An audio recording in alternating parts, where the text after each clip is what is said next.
सखी संग आओ कान्हा शर्म मोह लागे, सखी संग आओ कान्हा शर्म मोह लागे, सखी संग आओ कान्हा शर्म मोह लागे।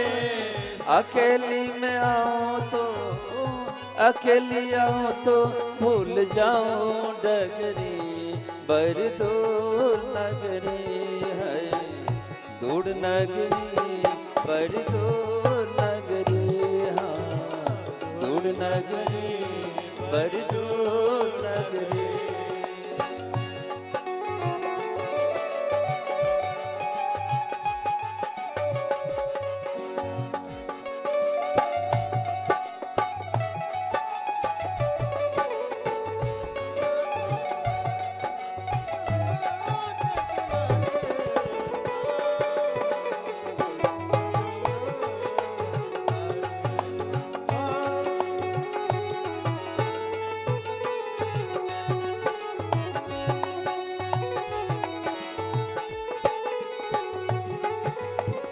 धीरे धीरे चलो कान्हा कमर मोह लचके, धीरे धीरे चलो कान्हा कमर मोह लचके, कमर मोह लचके, कमर मोह लचके, कमर मोह लचके, कमर मोह लचके। धीरे धीरे चलो कान्हा कमर मोह लचके, धीरे धीरे चलो कान्हा कमर मोह लचके। झटपट चलो हाय हाय, झटपट चलो छिलकत गगरी, बर दूर नगरी है, दूर नगरी बड़ दूर नगरी है, दूर नगरी बड़ दूर नगरी। कैसे आऊं रे कन्हाई, कैसे आऊं रे कन्हाई, तोर गोकुल नगरी, बड़ दूर नगरी, बड़ दूर नगरी, बड़ दूर नगरी, बड़ दूर नगरी, बड़ दूर नगरी, बड़ दूर नगरी। हरि है अम्मा स्वस्ति न इंद्रो वृद्धश्रवा, स्वस्ति न पूषा विश्ववेदा, स्वस्ति नस्तारो अरिष्टनेमि, स्वस्ति नो बृहस्पतिर्दधातु।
हेलो हेलो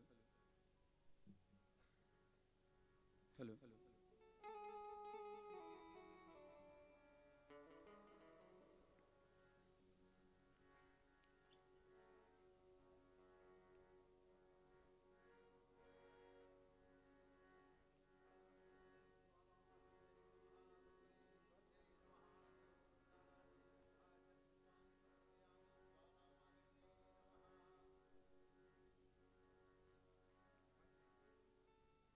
निराज हरि ओम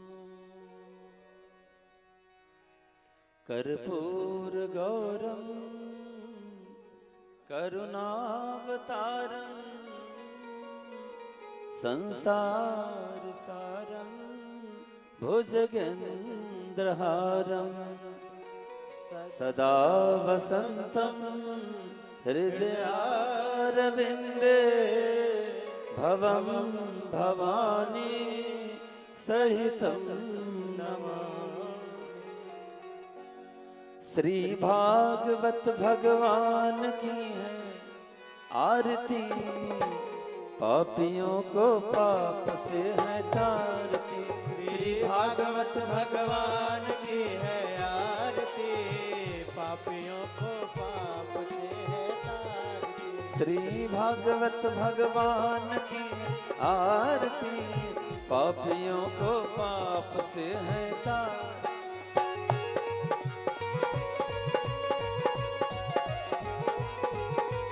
जय हो।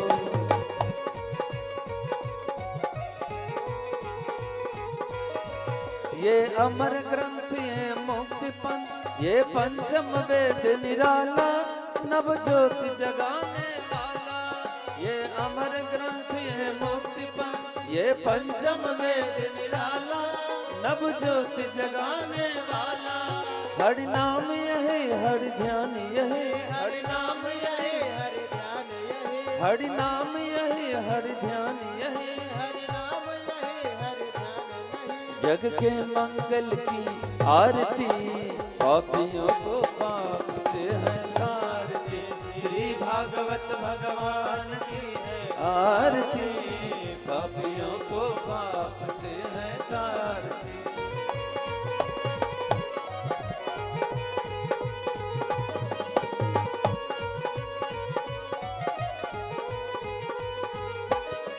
ये शांति गीत पावन पुनीत, पापों को मिटाने वाला, हर दर्द कराने वाला।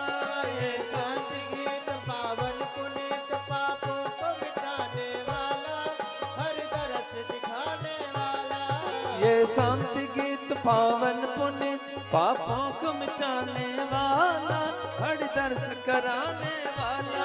हे सुख करनी ये दुख हरनी, ये सुख करनी ये दुख हरनी, ये सुख करनी ये दुख हरनी। ये सुख करनी ये दुख हरनी। श्री मधुसूदन की आरती, पापियों को पाप से है तारती। श्री भागवत भगवान की है आरती, पापियों को पाप से है तारती। जय हो।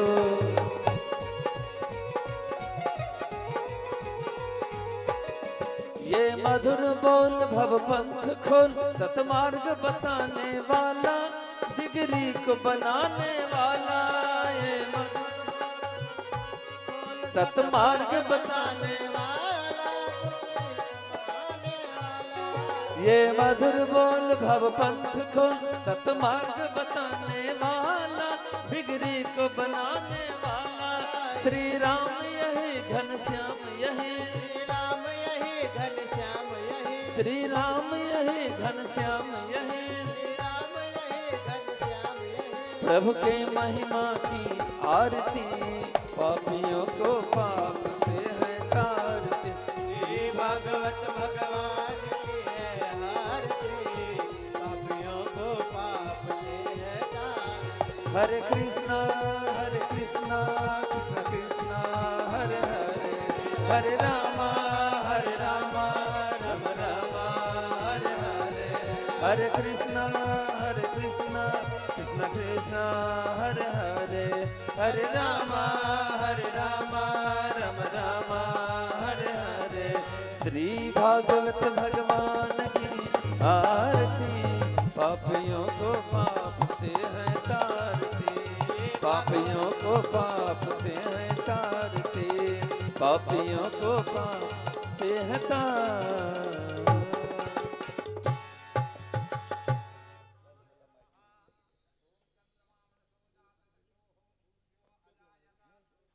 डाल दीजिए।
सरस्वत्यै नमः।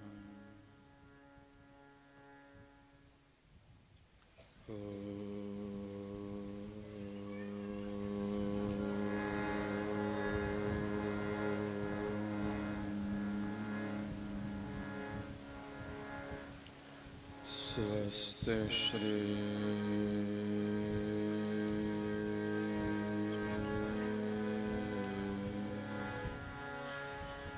गुरुभ्यो नमः। शुक्लांबरधरं देवं शशिवर्णं चतुर्भुजं प्रसन्नवदनं ध्यायेत् सर्वविघ्नोपशान्तये। नमस्ते शारदे देवी सरस्वतीमतिप्रदे वसत्वं मम जिह्वाग्रे सर्वविद्या प्रदा भव। गुरुर्ब्रह्मा गुरुर्विष्णु गुरुर्देवो महेश्वरः गुरुसाक्षात् परब्रह्म तस्मै श्री गुरवे नमः। वंशी विभूषितकरां नवनीरदाभा पीताम्बरादरुणबिम्बफलाधरोष्ठा पूर्णेन्दुसुन्दरमुखात् अरविन्दनेत्रा कृष्णापरं किमपि तत्त्वमहं न जाने। कृष्णाय वासुदेवाय हरये परमात्मने प्रणतक्लेशनाशाय गोविन्दाय नमो नमः। मूकं करोति वाचालं पङ्गुं लङ्घयते गिरिं यत्कृपातमहं वन्दे परमानन्दमाधवम्।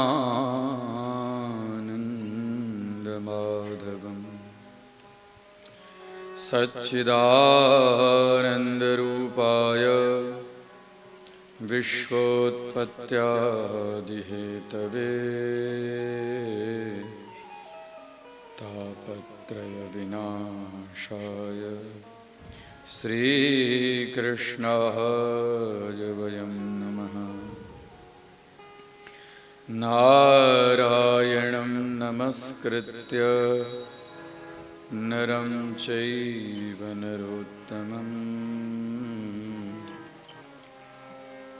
देवीं सरस्वतीं व्यासं ततो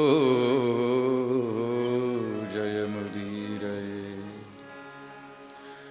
नारायणं निराकारं नरवीरं नरोत्तमम् नरसिंहं नागनाथं च तं वन्दे नरकान्तकम्। ॐ नमो भगवते वासुदेवाय। ॐ नमो भगवते वासुदेवाय। ॐ नमो भगवते वासुदेवाय। ॐ क्लीं कृष्णाय गोविन्दाय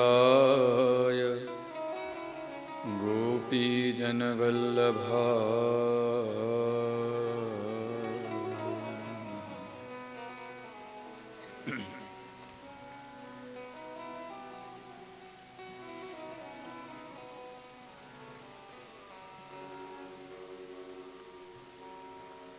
स्वस्ति श्री अखिल ब्रह्मांड नायक परमपिता परमात्मा अकारण करुणा वरुणालय भगवतः श्री कृष्ण चंद्र कमले कोटि कोटि प्रणामः। एवं श्रीमद्भागवत महापुराण भगवतः श्री कृष्णस्य शब्दमूर्ति एवं शब्दमूर्ति धरश्यते विष्णु अंशा महात्मना सा ग्रंथ स्वरूपा एवं भगवत स्वरूपः ताम चरण कमले कोटि कोटि प्रणामः। अद्य श्रीमद्भागवत सप्ताह महाज्ञान यज्ञस्य तृतीय अहनि भागवत कथा सत्रस्य प्रारंभं करोमि। तत्पूर्वम् अस्मिन् क्षेत्रस्य आनंद भवनस्य एवं भगवतः आनंदेश्वर चरण कमले चरण सानिध्ये ये भक्तजनाः उपस्थिताः श्रोतारः संगीतज्ञः वा मुख्य यजमानस्वरूपः अमित महाभागाः श्रीमद्भागवत कथा दिव्य कथा अलौकिक कथा न तो साधारण कथा सकथा संपूर्ण कथा मधुर स्वरूपः एवं भगवतस्य स्वरूपः स्वरूपम अपि मधुरम मधुराधिपते अखिलम मधुरम अखिलम सर्वम मधुरम। तत्पूर्वं भगवतः राधा माधव चरण कमले मधुराष्टकेन स्तुतिं प्रतिपादयामि। तत्पश्चात् कथां प्रारंभयामि। अथ मधुराष्टकम्। अधरं मधुरं वदनं मधुरं मधुराधिपतेरखिलं मधुरम्। अधरं मधुरं वदनं मधुरं नयनं मधुरं हसितं मधुरं हृदयं मधुरं गमनं मधुरं मधुराधिपतेरखिलं मधुरम्।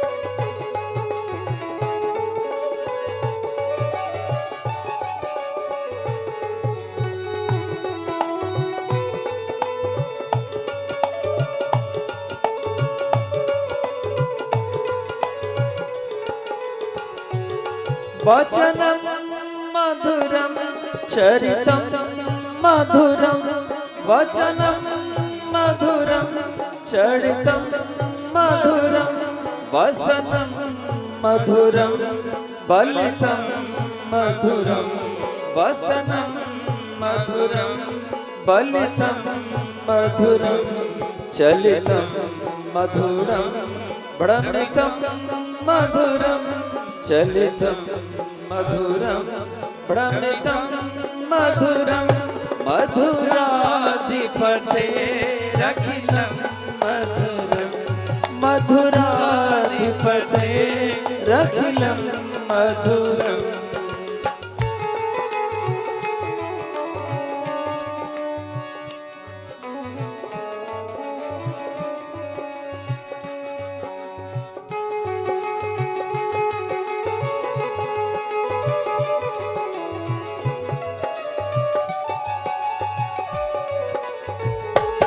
जय हो।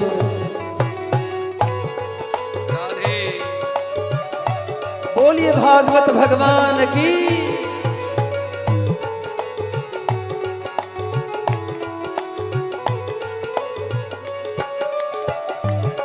वेणुर मधुरो रेणुर मधुर, वेणुर मधुरो रेणुर मधुर, पाणिर मधुर पादो मधुरो, पाणिर मधुर पादो मधुरो, नृत्यं मधुरं सख्यं मधुरं, नृत्यं मधुरं सख्यं मधुरं, ये मधुराधिपते रखिलं मधुरं, मधुराधिपते रखिलं मधुरं।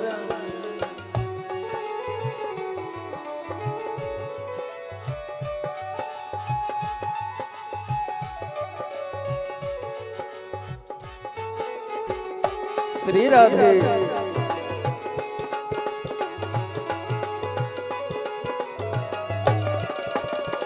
जय हो।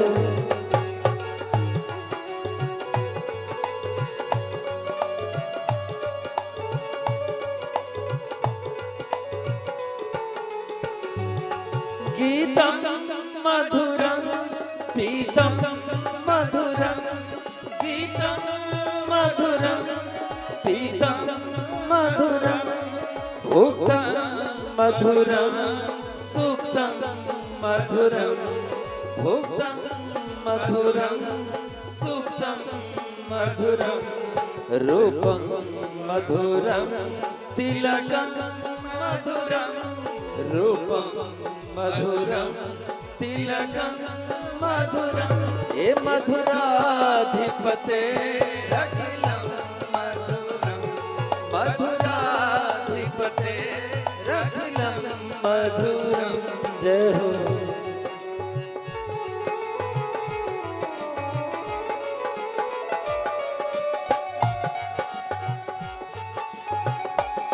दोनों हाथ से ताली की सेवा। बोलिए भागवत भगवान की।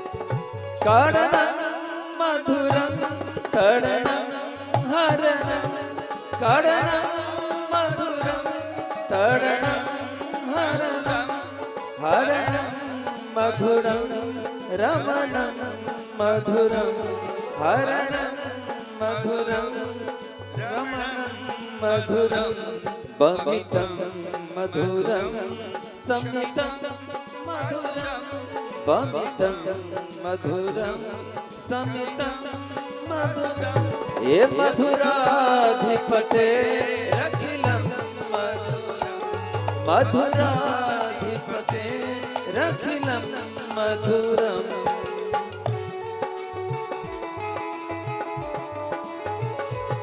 जय हो।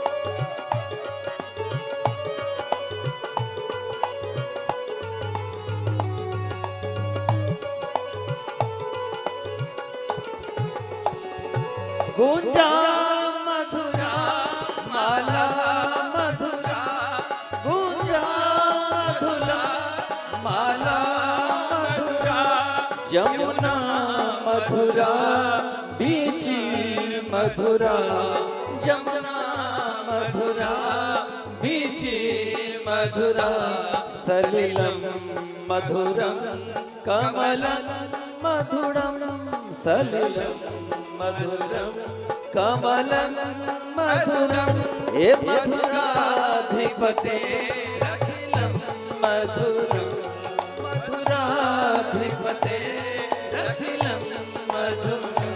जय हो।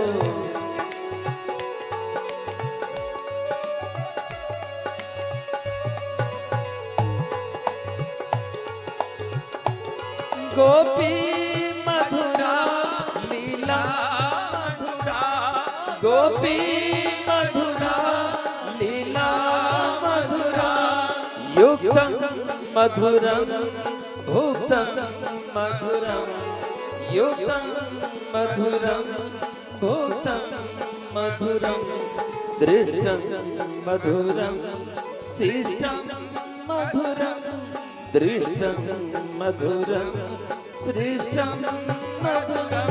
ये मधुराधिपते अखिलं मधुरं मधुराधिपते अखिलं मधुरं।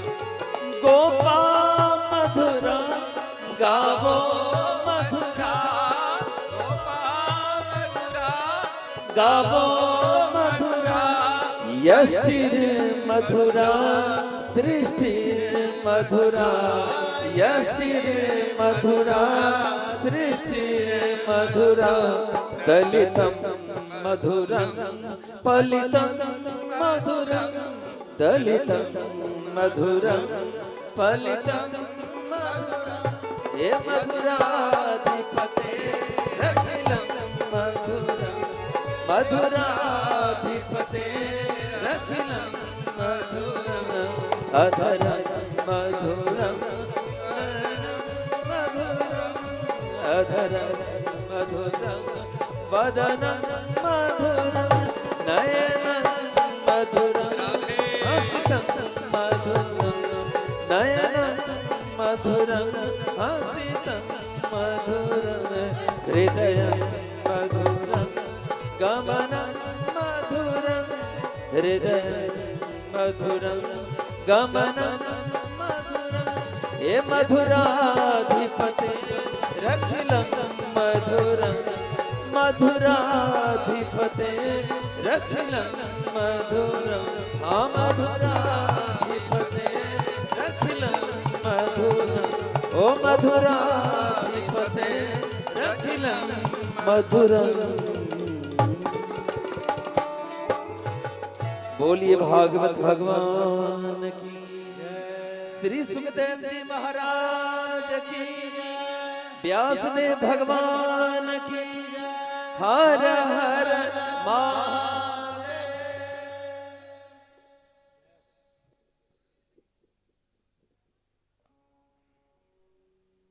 कर्तुम अकर्तुम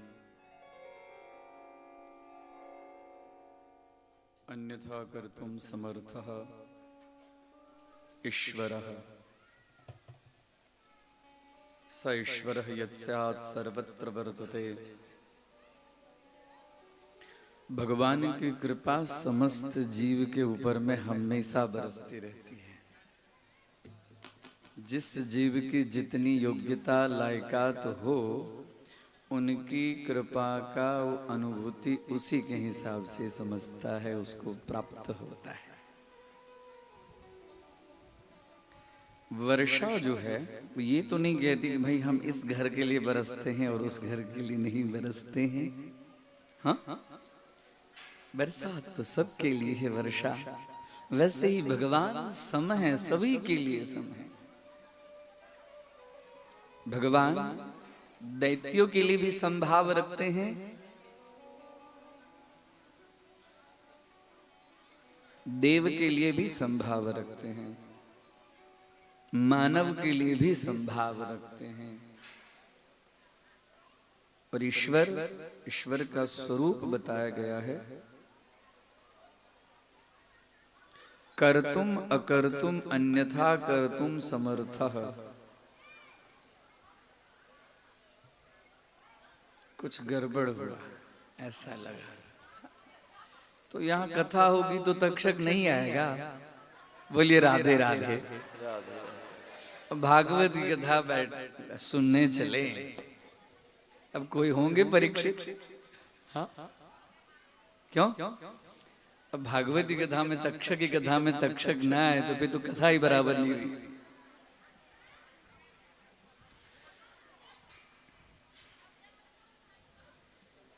ऐसे समय में बड़ी सुंदर बात बता दूं। किसी सर्प का दर्शन हो ना, सर्प को काल कहते हैं, सर्प का नाम है काल। और जन्म कुंडली में राहु और केतु दोनों के बीच में जब सब ग्रह हो जाते हैं तो वो जन्म कुंडली में काल सर्प नामक योग बनता है।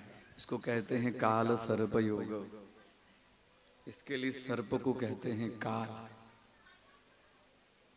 सर्प का जब दर्शन हो तो सर्प विषधर है ना, उसके अंदर में विष है। विषम धारयति यह सह विषधर, जो विष को धारण करता है। उसके संपूर्ण शरीर में इससे पहले कथा और उससे भी पहले कथा, जिस कथा में हमारे यजमान का हमें दर्शन हुआ था सर्वप्रथम, वहां पे सर्पों की जो माता है, नाग माता, उनका एक नाम है मनसा देवी। मनसा सिद्ध योगिनी, योगियों में भी सिद्ध योगिनी है। वहीं पर साहब का दर्शन हुआ। तब न यहाँ हमें लगा कि इनकी तो इतनी बाड़ी फुलवाड़ी जाहो जलाली है, हम तो वहीं पर कथा करने के लिए आए थे। और उसी समय साहब का भी दर्शन हुआ और साथ में लक्ष्मी का तो यहाँ दर्शन हुआ। बोलिए राधे राधे। हाँ, मनुष्य का शरीर स्त्री और पुरुष दोनों जब मिलता है तो एक होता है। हाँ, नहीं तो तब तक आधा ही शरीर रहता है। वहां हम कथा किए तो नाग की कथा रोज करते थे। रोज नाग की कथा सुनिए। समाज में रहते हैं हम, व्यवहार में आता है, ये सब चीज दर्शन होता है, कभी घर में भी निकल जाता है। सर्पाः पिबन्ति पवनम न च दुर्बलास्ते, वो पवन का ही पान करता है तो फिर भी दुर्बल नहीं होता है।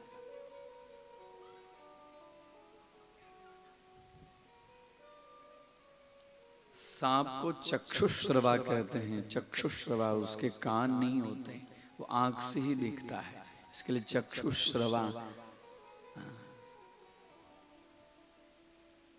सांप के हाथ होते हैं। कितने हाथ देखे आप लोगों ने? नहीं देखा? सांप को देखा कि नहीं देखा? देखे ना? हाँ? तो उनके हाथ नहीं देखे आपने? 260 हाथ होते हैं। कितने? कभी सांप को पकड़ के गिनना, पता चल जाएगा। क्यों डर लगता है? अरे उसको हमारे आप से डर लगता है और उससे हमको आपको डर लगता है। जब हमने अपराध किया ही नहीं तो डरना किस बात का? परीक्षित को तो शाप लगा था तो फिर भी नहीं डरे। ऐसा जब सर्प आ जाए सामने, इसके लिए कहता हूं कि इसकी बड़ी गूढ़ अध्ययन भविष्य पुराण के अंतर्गत में हमने नित्य उसकी कथा करते थे। आप हमारे इस चैनल के माध्यम से भी उस कथा को सुन सकते हैं, उसके अंदर पूरा स्पष्ट वर्णन है। उसको कहते हैं उरगह। उरम अर्थात उदरम, पेट के बल से ही चलता है। और हमारे जो बाल होते हैं ना, बाल से भी पतला हो, जो हम आंख से नहीं देख सकते, ऐसे छोटे छोटे उनके हाथ होते हैं। और भगवान ने उनके अंदर में ऐसी टेक्नोलॉजी, ऐसा यंत्र फिट किया है सर्प के शरीर में। जब सर्प चलने की इच्छा रखता है तभी वो बाहर आता है। वैसे प्लेन नहीं होता, प्लेन का बाहर निकल जाता है और जब उड़ता है तो अपने आप अंदर आ जाता है। तो सर्प भी उड़ता है। हाँ, ऐसे भी सर्प होते हैं जो उड़ते हैं। जब सर्प आ जाए तो सर्प से डरने की जरूरत नहीं है। एक मंत्र जो आज की कथा के हिसाब से समझ लीजिए, प्रथम प्रसादी वही है हमारी। ये प्रसादी तो कथा की हमको हमारे मुख को मधुर करती है, और भागवत के ज्ञान की प्रसादी जो है हमारे जीवन को मधुर करती है। तो ऐसे समय में आस्तिक आस्तिक शब्द का उच्चारण करना है। क्या बोलना है? आस्तिक। बोलिए, आस्तिकाय नमः। भगया, आस्तिकाय नमः, आस्तिकाय नमः, आस्तिकाय नमः। जो व्यक्ति आस्तिक आस्तिक आस्तिक यह 3 बार, वैसे तो 1 बार का ही इतना इस मंत्र का इतना खाली आस्तिकाय नमः, तो वो सर्प अपने आप चला जाता है। यदि नहीं जाएगा और आस्तिक शब्द उसने श्रवण कर लिया और सर्प नहीं जाएगा, तो उस सर्प के माथे के 100 टुकड़े हो जाते हैं। आस्तिको नाम श्रुत्वा यह सर्पो न निवर्तते तस्य मस्तकम छिंदी शिंक्ष वृक्ष फलम यथा। एक शिंक्ष नाम का वृक्ष होता है और उसका फल जब नीचे गिरता है ना, तो उसके 100 टुकड़े हो जाते हैं। नीचे गिरते ही 100 टुकड़े हो जाते हैं। तो शिंक्ष के वृक्ष का जो फल होता है, नीचे गिरने से जैसे 100 टुकड़े हो जाते हैं, वैसे ही आस्तिक नाम सुनने के बाद में जो सर्प नहीं भगता है, उस सर्प के माथे के 100 टुकड़े हो जाते हैं। बोले राधे राधे। महाभारत की कथा इसी से शुरू है। देवी भागवत में मनसा देवी की कथा में भी सर्प शब्द का, सर्प की कथा दी गई है। भविष्योत्तर पुराण में भी, भविष्य पुराण में भी, बहुत सारे पुराणों में सर्प की कथा है। हाँ, सर्प का वंश है। सर्प की पूजा करनी चाहिए। सर्प की पूजा से घर में धन धान्य की वृद्धि होती है। सर्प जहाँ रहते हैं वो नाग भूमि मानी जाती है और नाग भूमि में धन का स्थान होता है। डरने की जरूरत नहीं है। लगता है भय, क्यों नहीं लगेगा? सबको लगेगा, हमको भी लगता है, आपको भी लगता है भय। उसका नाम ही है काल। काल से किसको डर नहीं लगता है? काल से एक ही है जो महाकाल है, उनको डर नहीं लगता है। हाँ, जो मनुष्य है, मानव है, लगता है। तो उस डर के लिए हमारे ऋषि मुनि ने, और भी आपको बता दूं कि आयुर्वेद शास्त्र के अंदर में भी ऐसी औषधि हैं, इस औषधि को शरीर में धारण करने से सर्प भग जाता है। आपको देख के रुकेगा नहीं। तो ये सब है। हमारे प्राचीन ऋषि मुनियों ने हमारे रक्षण के लिए, प्रकृति में कोई चीज गलत नहीं है, कोई चीज गलत है ही नहीं। प्रकृति में जो चीज का जिस तरह से निर्माण किया गया है, उसकी आवश्यकता है, तभी उस चीज का निर्माण किया गया है। हमारे घर में भी बहुत सारे जीव जंतु अपने आप पनप जाते हैं, देखते होंगे, थे नहीं, आ जाते हैं, फिर चले जाते हैं। सभी का स्थान है अपने लिए। हमारे आपका जैसे स्थान है, वैसे उनका भी स्थान है। तो ऐसे डर लगता है। अपने भय को दूर करने के लिए ओम आस्तिकाय नमः, ओम आस्तिकाय नमः, ओम आस्तिकाय नमः। बोली आस्तिक भगवान की जय। ये याद रख। ये तो मैंने जब पढ़ा, गुरुदेव की कृपा हुई। लेकिन मैं आपको बता दूं कि मैं बहुत छोटा था। मेरी माँ भी कथा सुनती होगी सूरत में बैठ के। उसको कथा से बड़ा प्रेम है, और उससे भी ज्यादा उसको प्रेम है कि उसका लड़का कथा करता है। बोली राधे राधे। हाँ, तो राह देखती है। तो मुझे याद है, मैं बहुत छोटा था, पर हमारे घर पहले तो घास फूस का जो घर की स्थिति थी, उसमें घर के ऊपर में सर्प था। बहुत छोटा, आज भी वो दृश्य मुझे दिमाग से हटता नहीं है। तो कहती थी और कुछ नहीं। पूरी रात बैठे हम और हमारे बड़े भैया थे और माँ थी, 3 आदमी थे। आस्तिकाय नमः, आस्तिकाय नमः, आस्तिकाय नमः, आस्तिकाय नमः। और पहले तो न लाइट की व्यवस्था थी, बहुत छोटा था, पहले लाइट की व्यवस्था नहीं थी। अब किसको रात को 12-1 बजे बुलाएं? तो लेकिन उसी दिन से ये मेरे दिमाग में ईश्वर की कृपा है कि बाल्यावस्था से ही ये सब मंत्र स्वतः आते गए। और उसके बाद में जब पढ़ा, तब पता चला कि ये चीज, बहुत सारी चीज हमारे आपके व्यवहार में ही ऐसा है।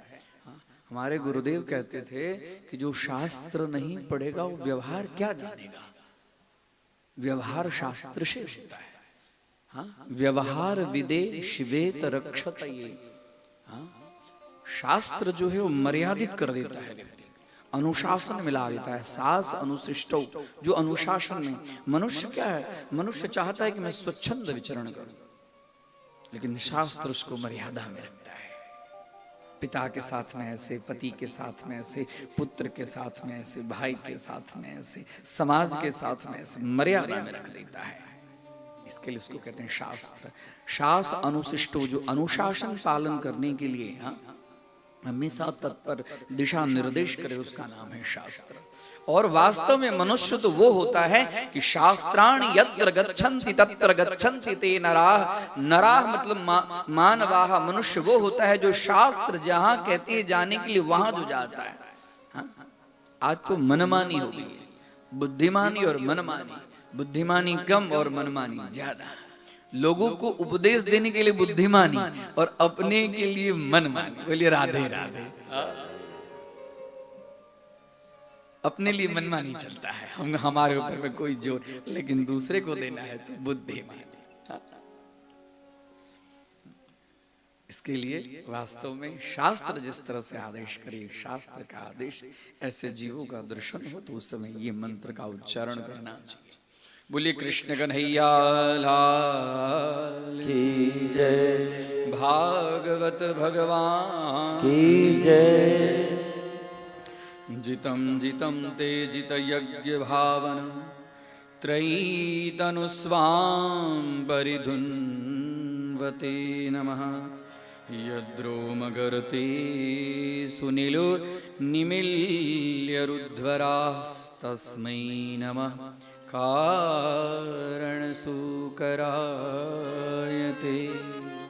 वाराह भगवान की जय। गत दिन में हमने वाराह भगवान की कथा, वरम माहम श्रेष्ठम उवाचम यह सह वराह। वराह शब्द का अर्थ होता है वरम श्रेष्ठम, जो श्रेष्ठ चीज के निष्पादन के लिए, श्रेष्ठ चीज की वित्पत्ति के लिए जिनका अवतार। और श्रेष्ठ क्या है? भूमि श्रेष्ठ है। भूमि से भी बढ़कर कोई चीज है? भूमि श्रेष्ठ है। भूमि नहीं हो तो आधार ही नहीं रहेगा, जीव टिकेगा किसके ऊपर में? तो उसकी रक्षा के लिए जो भगवान ने अलग अलग अवतार धारण किए, उसमें वराह अवतार की कथा आप लोगों ने कल, वराह अवतार की कथा में बड़ी सुंदर बात कल आपने, हिरण्याक्ष के साथ युद्ध हुआ और उसके बाद में भगवान वराह ने पृथ्वी माता को लाया। पृथ्वी माता है विष्णु पत्नी। सुबह सुबह उठते हैं तो हाथ देखते हैं कि नहीं देखते हैं? नहीं देखते हैं ना? देखना चाहिए। ये दूसरी प्रसादी कथा की ले जाइए। सुबह सुबह हाथ देखने से लक्ष्मी माता और सरस्वती माता प्रसन्न होती है। लक्ष्मी और सरस्वती को प्रसन्न करना है कि नहीं है? हाँ या ना बोलिए ना। ऐसे गाड़ी आज नहीं चलेगी, आज तो आप लोगों से बुलवाएंगे। हाँ, सरस्वती लक्ष्मी चाहिए आपको, तो सुबह सुबह सर्वप्रथम हाथ की लकीरें देखिए। कराग्रे वसते लक्ष्मी करमूले सरस्वती करमध्ये तु गोविंद प्रभाते कर दर्शनम। प्रभाते कर दर्शन, सुबह सुबह हाथ की रेखाएं देखनी चाहिए। आज तो है कि प्रभाते कप दर्शनम, सुबह सुबह जब तक चाय का कप न आए तब तक नींद नहीं खुलती है। प्रभाते कप दर्शनम। और आज तो वो भी दूसरी साइड हो गया, प्रभाते मोबाइल दर्शनम। देखते हैं कि कौन आदमी हमको मैसेज किया है कि नहीं किया है, कौन सुबह सुबह गुड मॉर्निंग लिखा है कि नहीं लिखा है, शुभ प्रभात लिखा है कि नहीं लिखा है। हमारी बुद्धि वहीं तक सीमित रह जाती है। हाथ की रेखाएं बदलती है, देखते होंगे कि कोई रेखा बड़ी हो गई, छोटी हो गई। हाथ मतलब पूरी लाइफ का ब्लूप्रिंट है, पूरी लाइफ का। जो कर्म आप जिस तरह से करते हैं उस तरह से हाथ की रेखाएं बढ़ती है, घटती हैं। तो सुबह सुबह देखने से लक्ष्मी और सरस्वती बढ़ती है। तो देखना चाहिए कि नहीं देखना चाहिए? 12 घंटे खाली कंपनी में नौकरी करने से लक्ष्मी नहीं बढ़ती है। लक्ष्मी और सरस्वती जो बढ़ती है हमारे कर्म से बढ़ती है। और प्रातः काल उठते ही सर्वप्रथम इधर उधर विचार करें, उससे पहले प्रभाते कर दर्शनम। और उसके बाद में हम शैया से जैसे उतरते हैं तो उतरने से पहले भूमि माता को वंदन करना है कि हे भूमि माता, अब आपके ऊपर में मेरा पांव जा रहा है। पांव पड़ रहा है, ये जो आपके ऊपर में पांव रखने का जो मेरा अपराध है, इस अपराध को आप दूर करो। समुद्र वसने देवी पर्वतस्तन मंडले विष्णु पत्नी नमस्तुभ्यम। पृथ्वी माता को क्या कहा गया है? विष्णु पत्नी नमस्तुभ्यम पादस्पर्शम क्षमस्व मे। हे भगवती, आपके ऊपर में मेरा पांव पड़ रहा है, पादस्पर्शम में मम क्षमस्व, आप मुझे क्षमा कीजिए। जो जीव इस तरह से पृथ्वी माता को नित्य प्रतिवंदन करते हैं, पृथ्वी माता उनके ऊपर में प्रसन्न होती है और उनके वंश में कभी भी भूमि की कमी नहीं रहती है। बोली पृथ्वी मैया की जय। कथा में सुनते हैं तो उसका पालन कीजिएगा। हाँ, पालन कीजिएगा तो ज्ञान, तो कथा में, नहीं तो फिर यहाँ बैठने 3 घंटे बैठते हैं, श्रम एव ही केवलम, फिर तो खाली श्रम होगा। जो कथा में निचोड़ मिलता है, ये सब चीज के लिए कितने परिश्रम किए होंगे हमारे ऋषि मुनि ने, हमारे लिए ही किए ना, और किसके लिए? वो सब साइंटिस्ट थे ना, वो ऋषि मुनि ने हमारे जीवन जीने के लिए, इस चीज की व्यक्ति की कमी नहीं होनी चाहिए, उसके लिए ये करें। पृथ्वी माता को जैसे वाराह भगवान बाहर निकाले, पृथ्वी माता कही कि रुक जाइए हे नाथ, आपसे मिलने के लिए मैंने लाखों वर्ष तपस्या की, आप रुक जाइए। आपने अपने अधर के ऊपर में, हाँ, होठ के ऊपर में, आपके होठ का स्पर्श करने के लिए मैं कितने वर्षों से ललाई थी, आज वो समय आया। और अभी वाराह भगवान एकदम क्रोध में है, उनका आंख लाल है और दाढ़ सफेद, हाँ, और दोनों दंत से जो है वो पृथ्वी माता को देखते होंगे आप, छवि में कभी देखेंगे वाराह भगवान अधरोष्ट के ऊपर में। पृथ्वी माता कहती रुकी ना, मुझे बाहर मत निकालिए, हमारे पुण्य का उदय हुआ कि आपका स्पर्श हुआ। देवी भागवत में वर्णन मिलता है, तो भागवत है, देवी भागवत में वर्णन मिलता है कि सैकड़ों वर्ष तक भगवान पृथ्वी माता के साथ में समागम किए और एक पुत्र निकला। पृथ्वी माता को एक पुत्र हुआ, जिस पुत्र का नाम हो गया मंगल। इसके लिए हम कहते हैं मंगलम भगवान विष्णु, मंगलम गरुड़ध्वजः, मंगलम पुंडरीकाक्षो,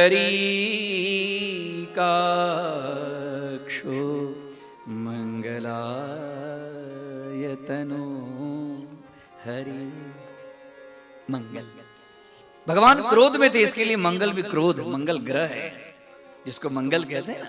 हाँ, ज्योतिष शास्त्र में कहते हैं कि मंगल है, इसको मंगल है या नहीं है, मंगला है कि मंगली कहते हैं ना, मंगल ग्रह है, वही ग्रह पृथ्वी माता का पुत्र है। इसके लिए मंगल के लिए भी धरणी गर्भ संभूतो, धरणी मतलब पृथ्वी के गर्भ से जो उत्पन्न है,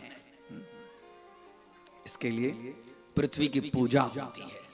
हमारे आप में पृथ्वी की पूजा होती है, पृथ्वी की पूजा होने से पृथ्वी माता प्रसन्न होती है।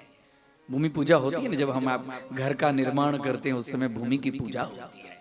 भूमि का नाम है वसुंधरा, वसुन अर्थात धनम, वसुंधारयति या सा वसुंधरा। इस पृथ्वी के अंदर में सब कुछ इसी के अंदर में है, धन है, हाँ, सब पृथ्वी में से हीरा निकलता है, पृथ्वी में से खनिज निकलते हैं, साधारण नहीं, पृथ्वी जल निकलता है, इसी से हमारे आपका जो जीवन है जल से, जलम जनस्य जीवनम। पृथ्वी माता प्रसन्न हुई। अब यहां पर कहते हैं, परीक्षित महाराज कहते हैं कि वो जो असुर था वो कौन था? जो हिरण्याक्ष ने जो पृथ्वी माता को, जिनके पास बहुत बहुरत्नानि वसुंधरा, वसुंधरा बहुत रत्न है इसके अंदर में, वो रसातल में ले गया, क्यों ले गया? इसकी कथा मुझे जरा कहिए। कहते महाराज आपने बड़ी उत्तम बात पूछी। कहते कश्यप महाराज की, कश्यप ऋषि के 2 पत्नी, एक का नाम दीति और एक का नाम अदिति, दीति और अदिति। कश्यप मतलब कम, ब्रह्मम पश्यति यह सह कश्यपः, जो हमेशा ब्रह्म की चिंतन में लगे रहते हैं, उनका नाम है कश्यप। वो कश्यप की बात नहीं, ये कश्यप जो भक्त भगवान के चिंतन में लगे रहते हैं वही है कश्यप। कम ब्रह्मम पश्यति। और उनकी दो पत्नियां हैं, कौन? दिति और अदिति। दिति मतलब द्वैत बुद्धि, द्वैत बुद्धि, जीव और ब्रह्म दोनों में भेद। और अदिति मतलब अद्वैत बुद्धि, जीव और ईश्वर में बिल्कुल भेद नहीं। मैं पहले ही कहा कि मनमानी और बुद्धिमानी, कहा कि नहीं कहा? तो दितिरपत्यम दैत्यः अदितिरपत्यम आदित्यः। दिति माता के गर्भ से जो पुत्र हुए उनका नाम हो गया दैत्य, दितिरपत्यम।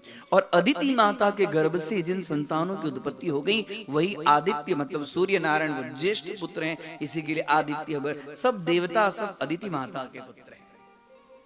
अदितिर्देव माता च, अदिति देव माता च। वेद मंत्र में प्रमाण मिलता है कि अदिति देवताओं की माता है। एक दिन की बात है कि कश्यप ऋषि का संध्या काल का समय था और संध्या काल के समय में खीर की आहुति अग्नि जिह्वा भगवान यज्ञ नारायण के लिए आहुति देने के लिए हाथ में कटोरी में, द्रोण पात्र था, कटोरी तो आज हुई, पहले द्रोण पात्र पत्तल दोने में खीर लेकर और अग्नि नारायण को आहुति देने के लिए जा रहे थे कश्यप ऋषि। और इतने में दिति माता के हृदय में काम वेग अपने आप उमड़ आया। काम का वेग देखिए, ये सब देवताओं को नहीं छोड़ा तो मनुष्य को क्या छोड़ा। दिति माता के अंदर में काम वेग एकदम उमड़ आया। बोले कि हे नाथ, मेरा शरीर काम से एकदम तप्त हो रहा है। ये जो भागवत की जो कथाएं हैं, ये सब काम की कथा, क्रोध की कथा, लोभ की कथा, किसके लिए सब कथाएं दी गई है?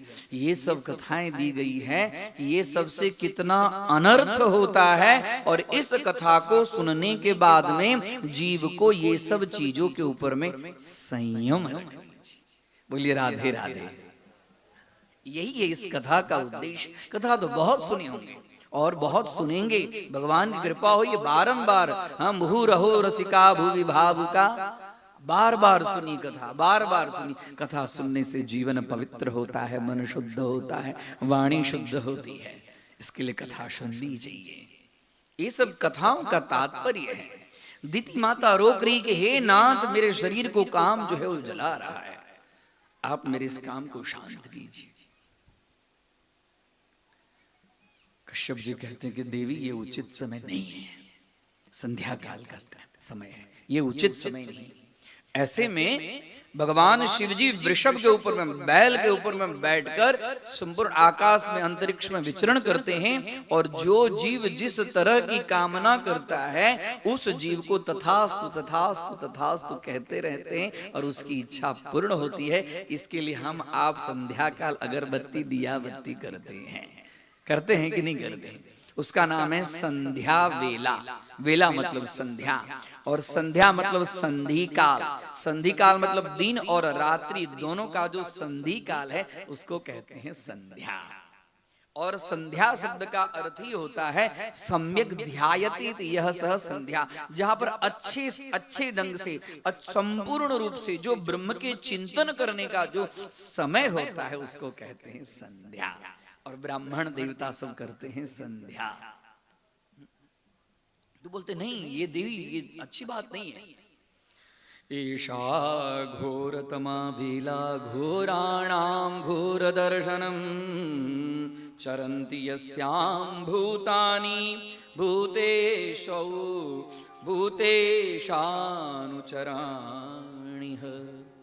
हे देवी, ऐसा घोरतमा वेला, ये घोरतमा घोरम घोरम भीमम भयानकम शिवम, ये शिव का वेला है, ये कल्याण करने का वेला है। ऐसे समय में तुम ये सब करिए, अच्छी बात नहीं है। घोराणाम घोर दर्शना चरन्ति यस्याम भूतानि। चरंती चर गति भक्षणयो धातु से चरंती शब्द। ऐसे समय में भगवान शिव जी गति करते हैं, आकाश मार्ग में अंतरिक्ष मार्ग में गति करते हैं। इसके लिए उचित नहीं है। अब ये जा रहे थे और जाते जाते दिति माता ने कश्यप ऋषि के वस्त्र पकड़ लिए। जब वस्त्र पकड़ लिए तो कश्यप ऋषि समझ गए, वो जो पायस था उसको वहीं पर छोड़ दिए और उसके बाद में दिति माता को शांत करते हैं। लेकिन दिति माता को जब शांत करते हैं उसके बाद में दिति माता को पश्चाताप होता है कि मेरे द्वारा क्या हो गया।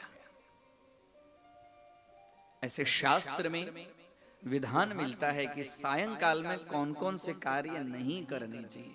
ध्यान दीजिए, सायंकाले तु हे राजन कर्म चत्वारि वर्जयेत्। 4 काम को संध्या काल नहीं करना चाहिए। ध्यान दीजिए, कौन कौन सा? भोजनम, भोजन भी नहीं करना चाहिए संध्या काल। जब दियाबती का टाइम हो तो उस समय भोजन नहीं करना चाहिए। भोजनम शयनम चापि, शयन भी नहीं करना चाहिए। पठनम नापि कारयेत्, पढ़ना भी नहीं चाहिए। और मैथुन कर्म भी नहीं करना चाहिए। मैथुन कर्म यानी कि स्त्री प्रसंग निषेध है। कौन कौन से कर्म? भोजन नहीं करना चाहिए, सोना नहीं चाहिए, पढ़ना नहीं चाहिए और स्त्री प्रसंग वासना नहीं करना चाहिए। ये चारों चीज करने से होता क्या है ये सुन लीजिए। भोजन करने से कुपच हो जाता है।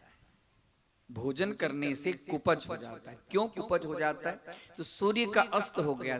साइंस कहती है कि सूर्य जैसे जैसे प्रकृति के अंदर में आता है वैसे वैसे हमारे शरीर के अंदर में भोजन पचते हैं। इसके लिए दिन का खाना कैसे खाना चाहिए? राजा की तरह। और रात का खाना कैसे खाना चाहिए? रंक की तरह। तो दिन में सूर्य नारायण होते तो हमारे शरीर के सारे अन्न को पचा देते हैं। और रात्रि में सूर्य नारायण नहीं होता है तो रात्रि में पचने में तकलीफ होती है। इसके लिए अपनी प्राचीन परंपरा थी कि सूर्यास्त तो संध्या वेला हो जाए तो झट दे तुरंत खा लेते थे, भले सोते थे बाद में।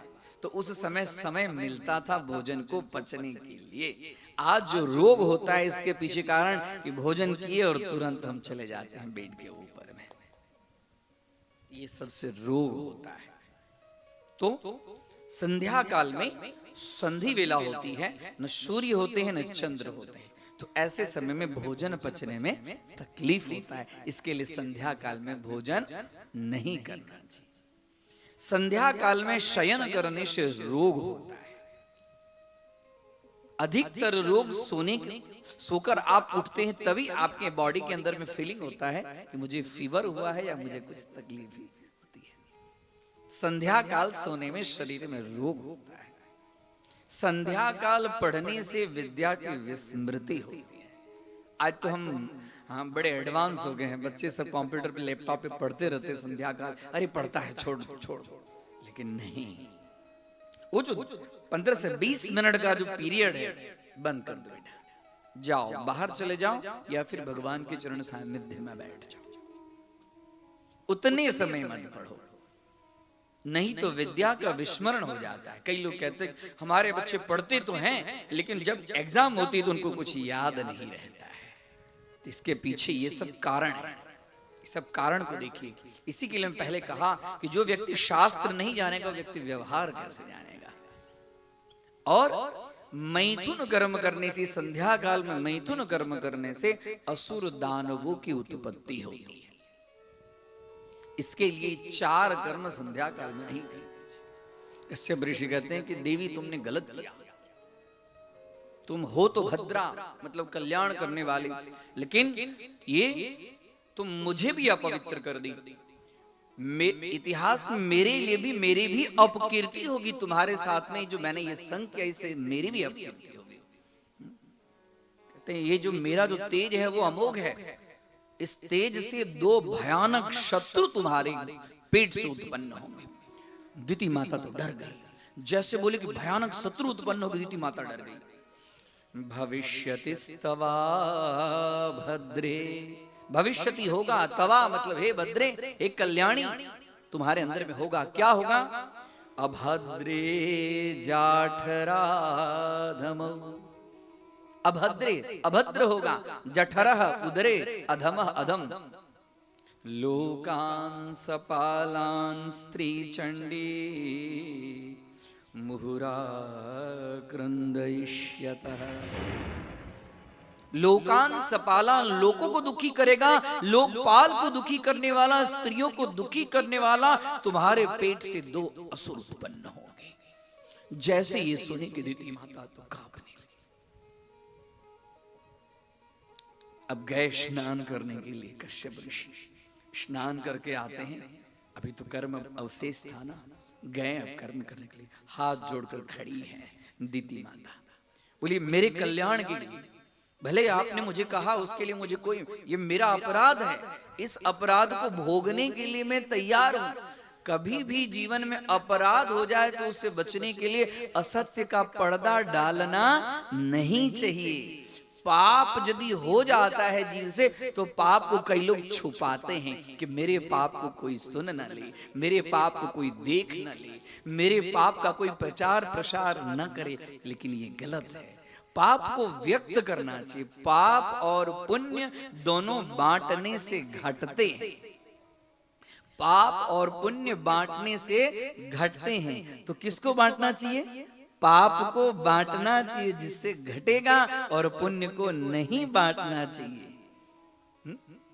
पुण्य को यदि बांटेंगे तो वो भी घटेगा। इसके लिए पाप कहीं मेरे द्वारा ये अपराध हुआ है, मैं इसे स्वीकार कर रही हूं, लेकिन मेरे और कल्याण के लिए। बहुत सुंदर कहते हैं कि देवी तुमने अपना अपराध स्वीकार किया है, जाओ, लेकिन तुम्हारा जो पौत्र होगा वो परम भागवत होगा, भगवान का भक्त होगा। पुत्रस्यैव तु पुत्राणां भवितेकः सतां मतः गास्यन्ति यद्यशः शुद्धं भगवत यशसा समम। और कैसा पौत्र होगा? पुत्रस्य तु पुत्राणाम, जो तुम्हारे पुत्र का जो पुत्र होगा, तुम्हारे पुत्र का जो पुत्र होगा, यानी कि तुम्हारा जो पौत्र होगा वो भवितैकः सतां मतः।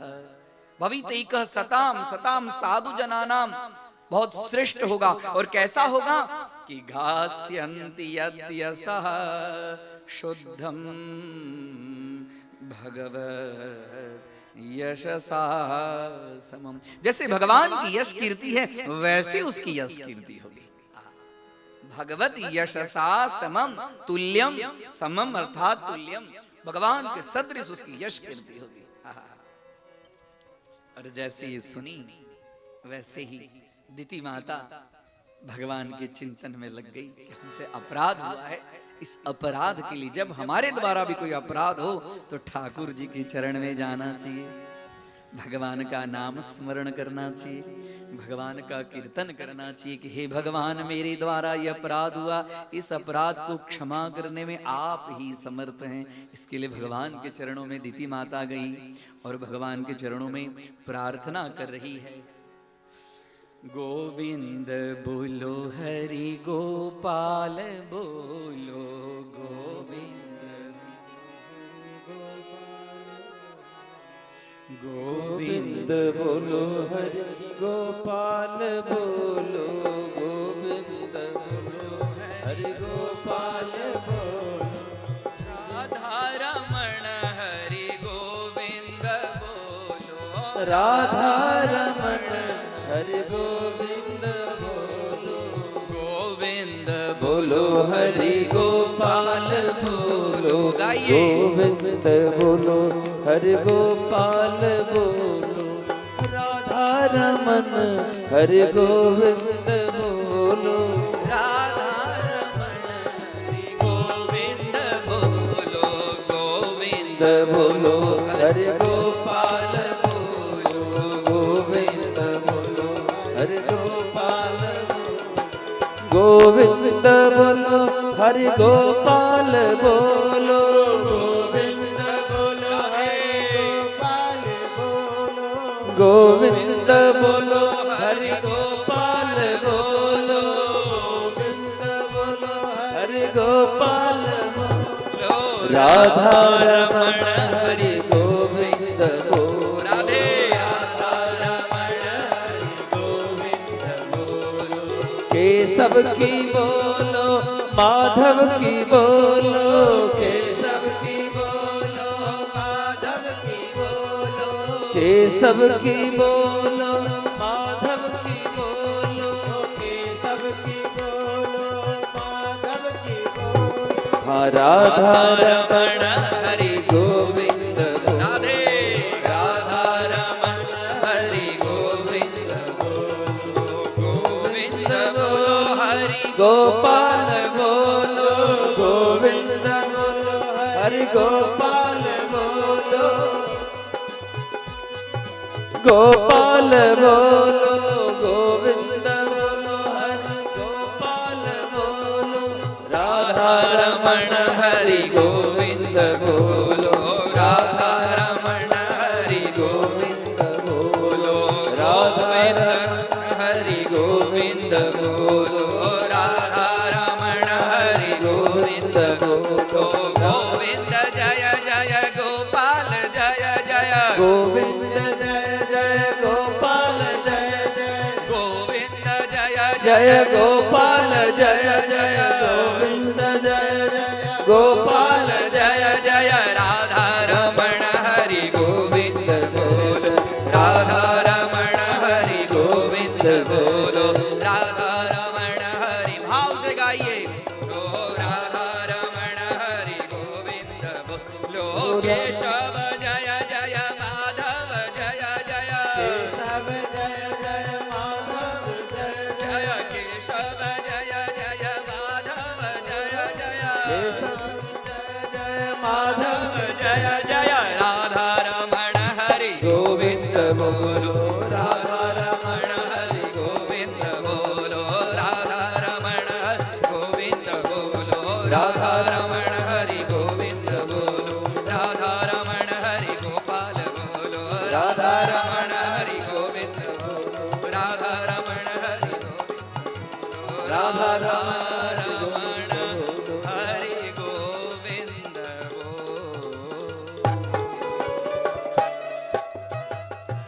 कृष्ण कन्हैया लाल की जय। द्वारिकाधीश भगवान का संकीर्तन भाव से करना चाहिए, ताली बजाते हुए करना चाहिए, गाना चाहिए। आज बच्चे को खेलने के लिए हम ताली बजाते हैं और भगवान की कथा में आते हैं तो कोई देख न लेके हम ताली बजाते हैं, इसके लिए शर्म आती है। बोले राधे राधे। क्या करना चाहिए यहाँ पर? जब तक देह भान रहेगा तब तक देव भान नहीं होगा। भगवान की कथा सुन रहे हैं और ऐसे समय में हमें देह भान हो तो भक्ति कैसे होगी? तन्मय होकर भक्ति करनी चाहिए, ये भागवत कहते हैं। भक्ति कैसे करें? भक्ति में अपने आप के सुध बुध को भूल जाइए। लोगों को दिखाने के लिए नहीं भक्ति करनी, नहीं, भक्ति दिखाने की चीज नहीं है, भक्ति को गुप्त रखने की चीज है। और भक्ति में नृत्य करने की, भक्ति में अपने आप को सरोबो एकदम डुबो दीजिए, तन्मय कर दीजिए, वो है भक्ति, उसका नाम है भक्ति। और जब भागवत में नाम का बड़ा महत्व है, नाम संकीर्तनम यस्य, वेद व्यास जी ने जब 18,000 श्लोक लिखे ना, उसमें अंतिम श्लोक जब नाम संकीर्तनम यस्य सर्व पाप प्रणाशनम प्रणामो दुख समनस्तम नमामि हरिम परम, जब ये श्लोक आया तो उसके बाद में उनकी कलम नहीं चली। मैंने सब कुछ भागवत में वर्णन कर दिया, लेकिन जब नाम संकीर्तन की बात आई तो नाम संकीर्तन बोलते उसके बाद बस उनकी कलम रुक गई। भागवत में नाम संकीर्तन। परीक्षित कहते हैं कि आपने जो कहा उनको शाप कश्यप जी के द्वारा ऐसा कि उनके 2 तो कौन से उनके पुत्र हुए, जरा इसकी कथा कहिए।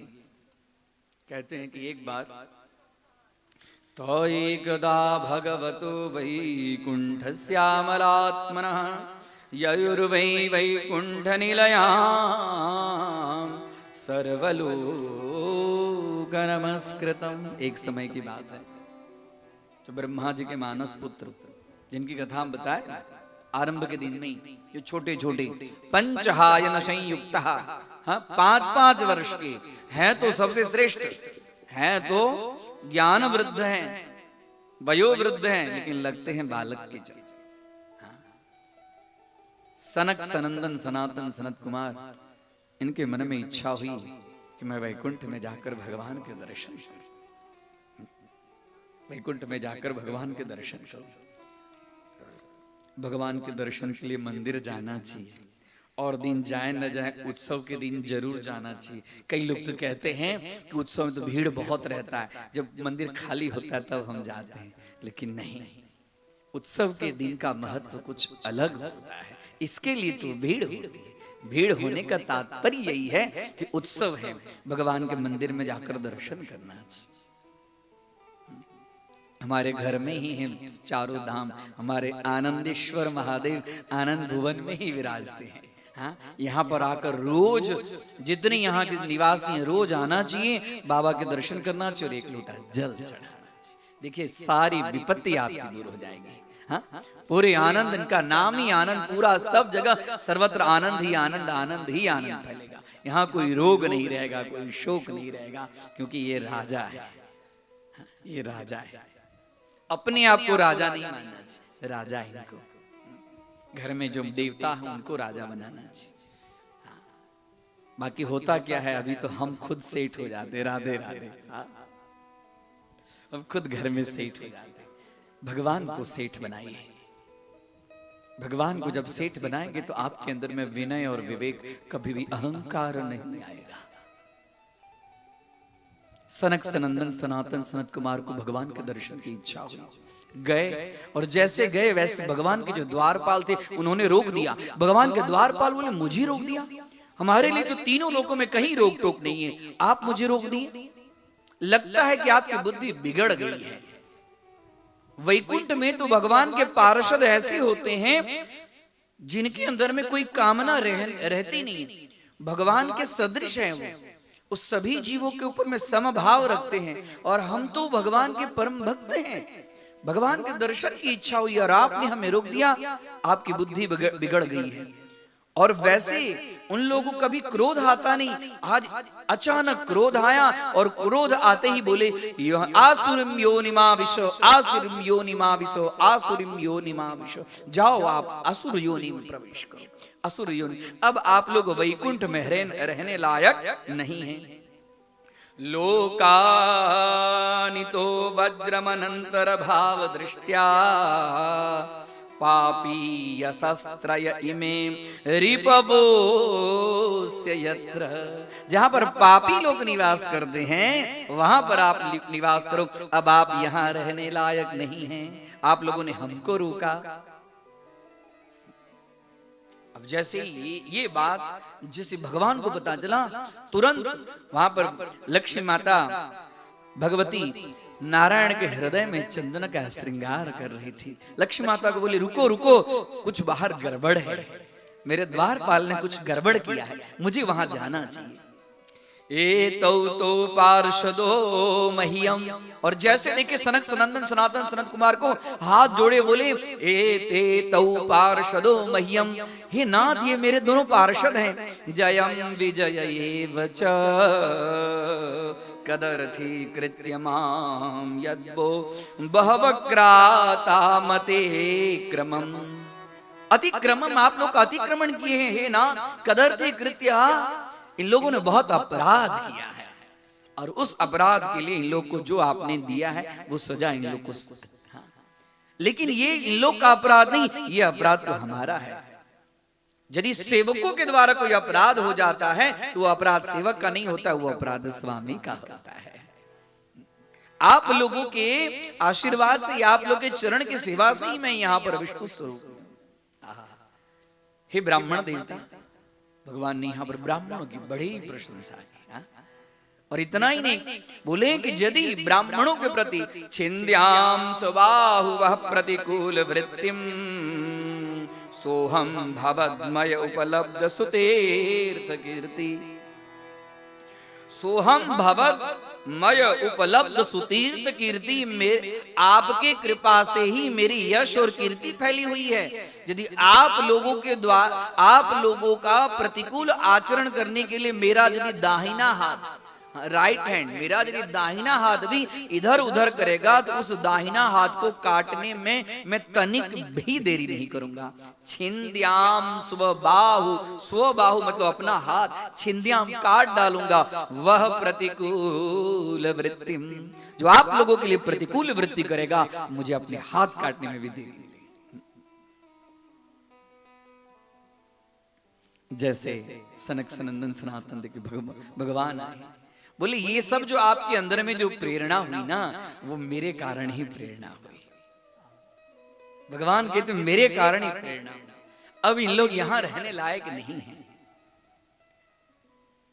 बोले एक दिन लक्ष्मी मुझसे मिलने के लिए आ रही थी, मेरी प्राण प्रिया रमा मुझसे मिलने के लिए आ रही थी। और उस समय भी जय विजय, मैं समाधि में था, जय विजय ने लक्ष्मी को भी रोका। बोले राधे राधे। हाँ, लक्ष्मी को रोका था। तभी से मैं समझ गया कि अब इन लोग रहने लायक नहीं है। और दूसरी गलती आपको रोककर भी इन लोगों ने किया, इसके लिए असुर योनि के लायक। और जैसे बोले असुरिम आसुरिम योनि माविश, जय विजय हाथ जोड़कर खड़े हैं, अपराध तो हमसे हुआ, उस अपराध का फल भोगने के लिए तैयार हूं, लेकिन मेरे पर कृपा कीजिए। हे भगवान, मैं भले आसुरी योनि को प्राप्त हूं, लेकिन मेरे उद्धार के लिए आप ही आइए। आपके हाथों से मेरा उद्धार हो, और जितनी जल्दी हो उतनी जल्दी फिर से मैं वैकुंठ के अंदर में स्थान ग्रहण करूं, ऐसी कृपा आप हम पर कीजिए। भगवान के पार्षद हैं। भगवान ने कहा तथास्तु, तुम्हारी जो इच्छा है उसी के फल स्वरूप में। तो इधर 3 बार आसुरिम योनिमाविशो, आसुरिम योनिमाविशो 3 बार बोलने कारण जय विजय को 3 जन्म लेना पड़ा। प्रथम जन्म हिरण्याक्ष और हिरण्यकशिपु, दूसरा जन्म रावण और कुंभकर्ण, तीसरा जन्म शिशुपाल और दंतवक्त्र। ये कृतयुग है, सतयुग है। यहां पर हिरण्याक्ष और हिरण्यकशिपु, इसी के फल स्वरूप में जब इधर कश्यप और अदिति माता के द्वारा जो अपराध हो गया, और कश्यप ऋषि जो उनको बोले, उसके फल स्वरूप में दिति माता के गर्भ में तेज के फल स्वरूप में वही हिरण्याक्ष और हिरण्यकशिपु दोनों प्रवेश कर गए। और प्रवेश करते ही धीरे धीरे धीरे धीरे दिति माता का गर्भ, और दिति माता गर्भ धारण की है। भागवत में वर्णन मिलता है कि 100 वर्ष तक, और ऐसा समय आ गया कि पूरा दिन और रात में लगे कि हमेशा रात ही रात, रात ही रात। ऐसा समय भयंकर। देवता सब ऐसा विचार करने लगे, ऐसा समय क्यों आया है। ब्रह्मा जी बोले ऐसे ऐसे जय विजय को शनकादि ने शाप दिया, वही दिति माता के गर्भ में पल रहे हैं। और जब समय आया तब हिरण्याक्ष और हिरण्यकशिपु, जिसमें हिरण्यकशिपु श्रेष्ठ था। यमल वैसे तो जुड़वा ही जन्म लिए, लेकिन श्रेष्ठ हिरण्यकशिपु और छोटा हिरण्याक्ष, दोनों का जब जन्म हुआ तो पृथ्वी के अंदर में अनेक प्रकार के उत्पात, उल्कापात होने लगे। पृथ्वी डगमग डगमग डोलने लगी। दिशाओं में सर्वत्र चारों तरफ अंधकार ही अंधकार, अंधकार ही अंधकार ऐसा फैल गया। वही हिरण्याक्ष धीरे धीरे तप करके वरदान प्राप्त किया, वरुणमत्त हो गया। वरुण को अपने अंदर में ले लिया। समुद्र के अंदर में वरुण देव थे, वरुण देव को अपने पास में बांध लिया। और उसके बाद में देखा कि पृथ्वी के अंदर में अनेक प्रकार के रत्न हैं, पृथ्वी ही नहीं रहेगी तो प्रजा आएगी कहां। इसके लिए हिरण्याक्ष ने पृथ्वी को रसातल में, और उसके फल स्वरूप में वाराह अवतार धारण। और भगवान वराह और हिरण्याक्ष का बहुत भयानक युद्ध होता है। और उसके बाद में वाराह भगवान के द्वारा जैसे चटाई बुनने वाला सीक को जैसे फाड़ देता है, वैसे ही वाराह भगवान के दोनों दांत जो थे वो हिरण्याक्ष के हृदय को विदीर्ण कर दिए। और ऊपर स्वर्ग से सभी देवता सब, अप्सरा सब वाराह भगवान के ऊपर में पुष्प की वर्षा करने लगे। बोलिए वाराह भगवान की जय। इस तरह से वाराह भगवान की कथा, वाराह भगवान की कथा के लिए पूरा एक पुराण ही अलग है, जिस पुराण का नाम है वराह पुराण। वराह भगवान यज्ञ स्वरूप में। अब कहते हैं कि हे राजन, आपको मैंने मनु और शत्रुपा, उनके 2 पुत्र और 3 पुत्री, उसमें जो देवहूति नाम की पुत्री थी उसकी कथा सुनाते हैं। सहाहम स्वांश कलयात्वदवीर्येण महामुने तव क्षेत्रे देवहूत्यां प्रश्ने तत्व संहिता। ब्रह्मा जी ने अपने मानस पुत्र को जो जन्म दिया, वो मानस पुत्र को प्रजा के उत्पन्न के लिए जन्म दिया। अब कर्दम ऋषि भगवान की तपस्या में लीन थे। ब्रह्मा जी ने कहा कि मैंने आपको प्रजा के संतान की उत्पत्ति के लिए जन्म दिया है, आप विवाह करो और संतान उत्पन्न करो। और पिता की आज्ञा के फलस्वरूप में भगवान नारायण का अब मेरे से विवाह कौन, मेरे लायक पत्नी कौन होगी, मेरे लायक जो पत्नी होगी उसी से मैं विवाह करूंगा। भगवान के चिंतन में लग गए। चिंतन करते करते करते करते भगवान प्रकट है, और प्रकट होते ही भगवान ने कहे, हे कर्दम ऋषि, आप बड़े संयमी हैं, आपके अंदर में संपूर्ण संयम और नियम से आप आचरण करते हैं। आपके विवाह के लिए एक श्रेष्ठ कन्या है, जो मनु महाराज की जो पुत्री है, जिसका नाम है देवहूति, वह भी एकदम नियम में आप जैसे ही हैं। आप उसके साथ में पाणी ग्रहण संस्कार करें, और पाणी ग्रहण संस्कार करके प्रजाओं की उत्पत्ति करें। हाथ जोड़कर कर्दम ऋषि खड़े, बोले और कुछ? बोले हे भगवान, जब आपके दर्शन हो गए तो मेरी इच्छा है कि आप जैसा मुझे पुत्र प्राप्त हो। भगवान कहते मेरे जैसा पुत्र तो मुझे ही आना पड़ेगा, मेरे जैसा और कोई दूसरा पुत्र नहीं होता है। गगनम गगनाकारम सागरम सागरूपमः राम रावणयोर्युद्धम राम रावणयोरिव। गगन के समान, आकाश के समान तो आकाश ही होता है। सागरम सागरूपम, सागर के समान दूसरा और कोई चीज है ही नहीं, मेरे समान मुझे ही आना पड़ेगा।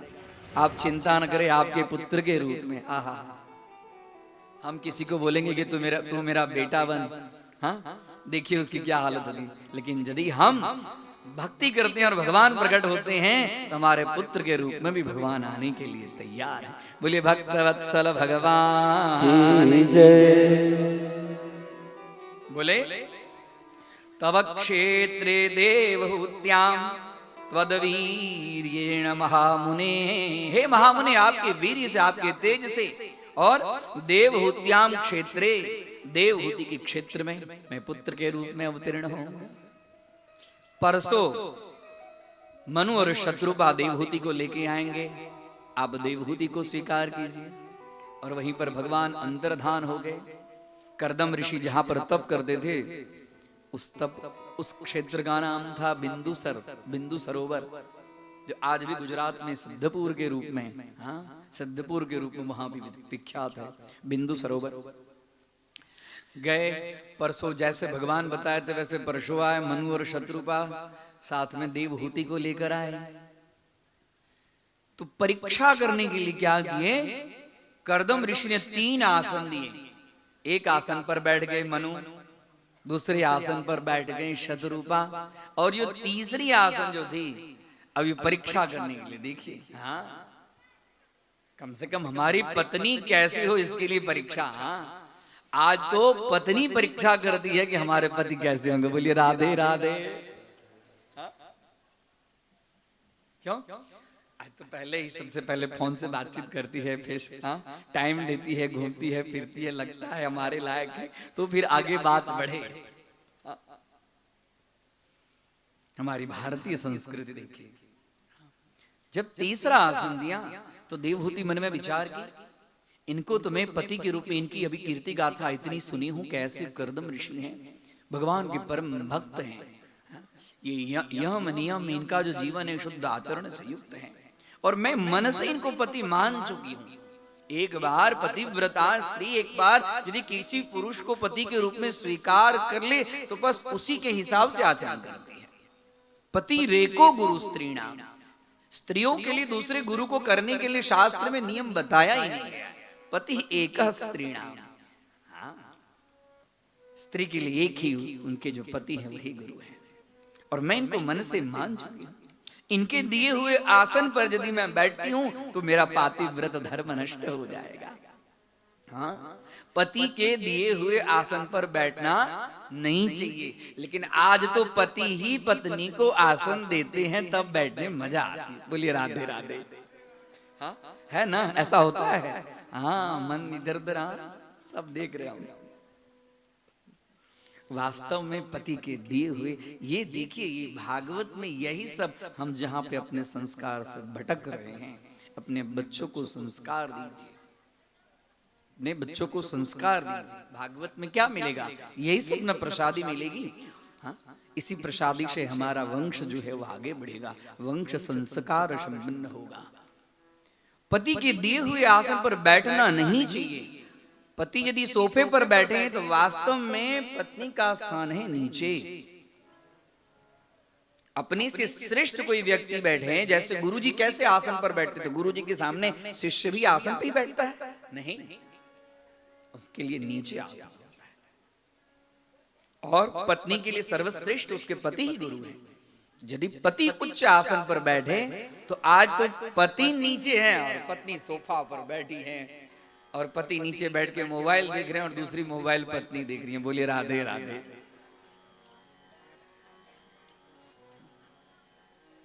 अब बोले कि पति के दिए हुए आसन को यदि मैं स्वीकार नहीं करती हूं तो फिर भी पतिव्रत का अपमान होगा। तो उनके दिए हुए तो करें क्या? तो देवहूति माता ने क्या किया कि अपना दोनों हाथ आसन पे रख दिया, जिससे आसन का भी सम्मान हो गया और नीचे बैठ गई। कर्दम ऋषि बोले, ये है मेरी बनने लायक, मेरी पत्नी बनने लायक। मनु जी बोले कि ऐसे ऐसे ब्रह्मा जी का आदेश है कि मुझे सुनने में आया कि आप गृहस्थ आश्रम प्रवेश करना चाहते। बोले हाँ, मैं गृहस्थ आश्रम प्रवेश करना चाहता हूं, लेकिन एक शर्त है, एक संतान होगा उसके बाद में मैं गृहस्थ आश्रम छोड़ दूंगा।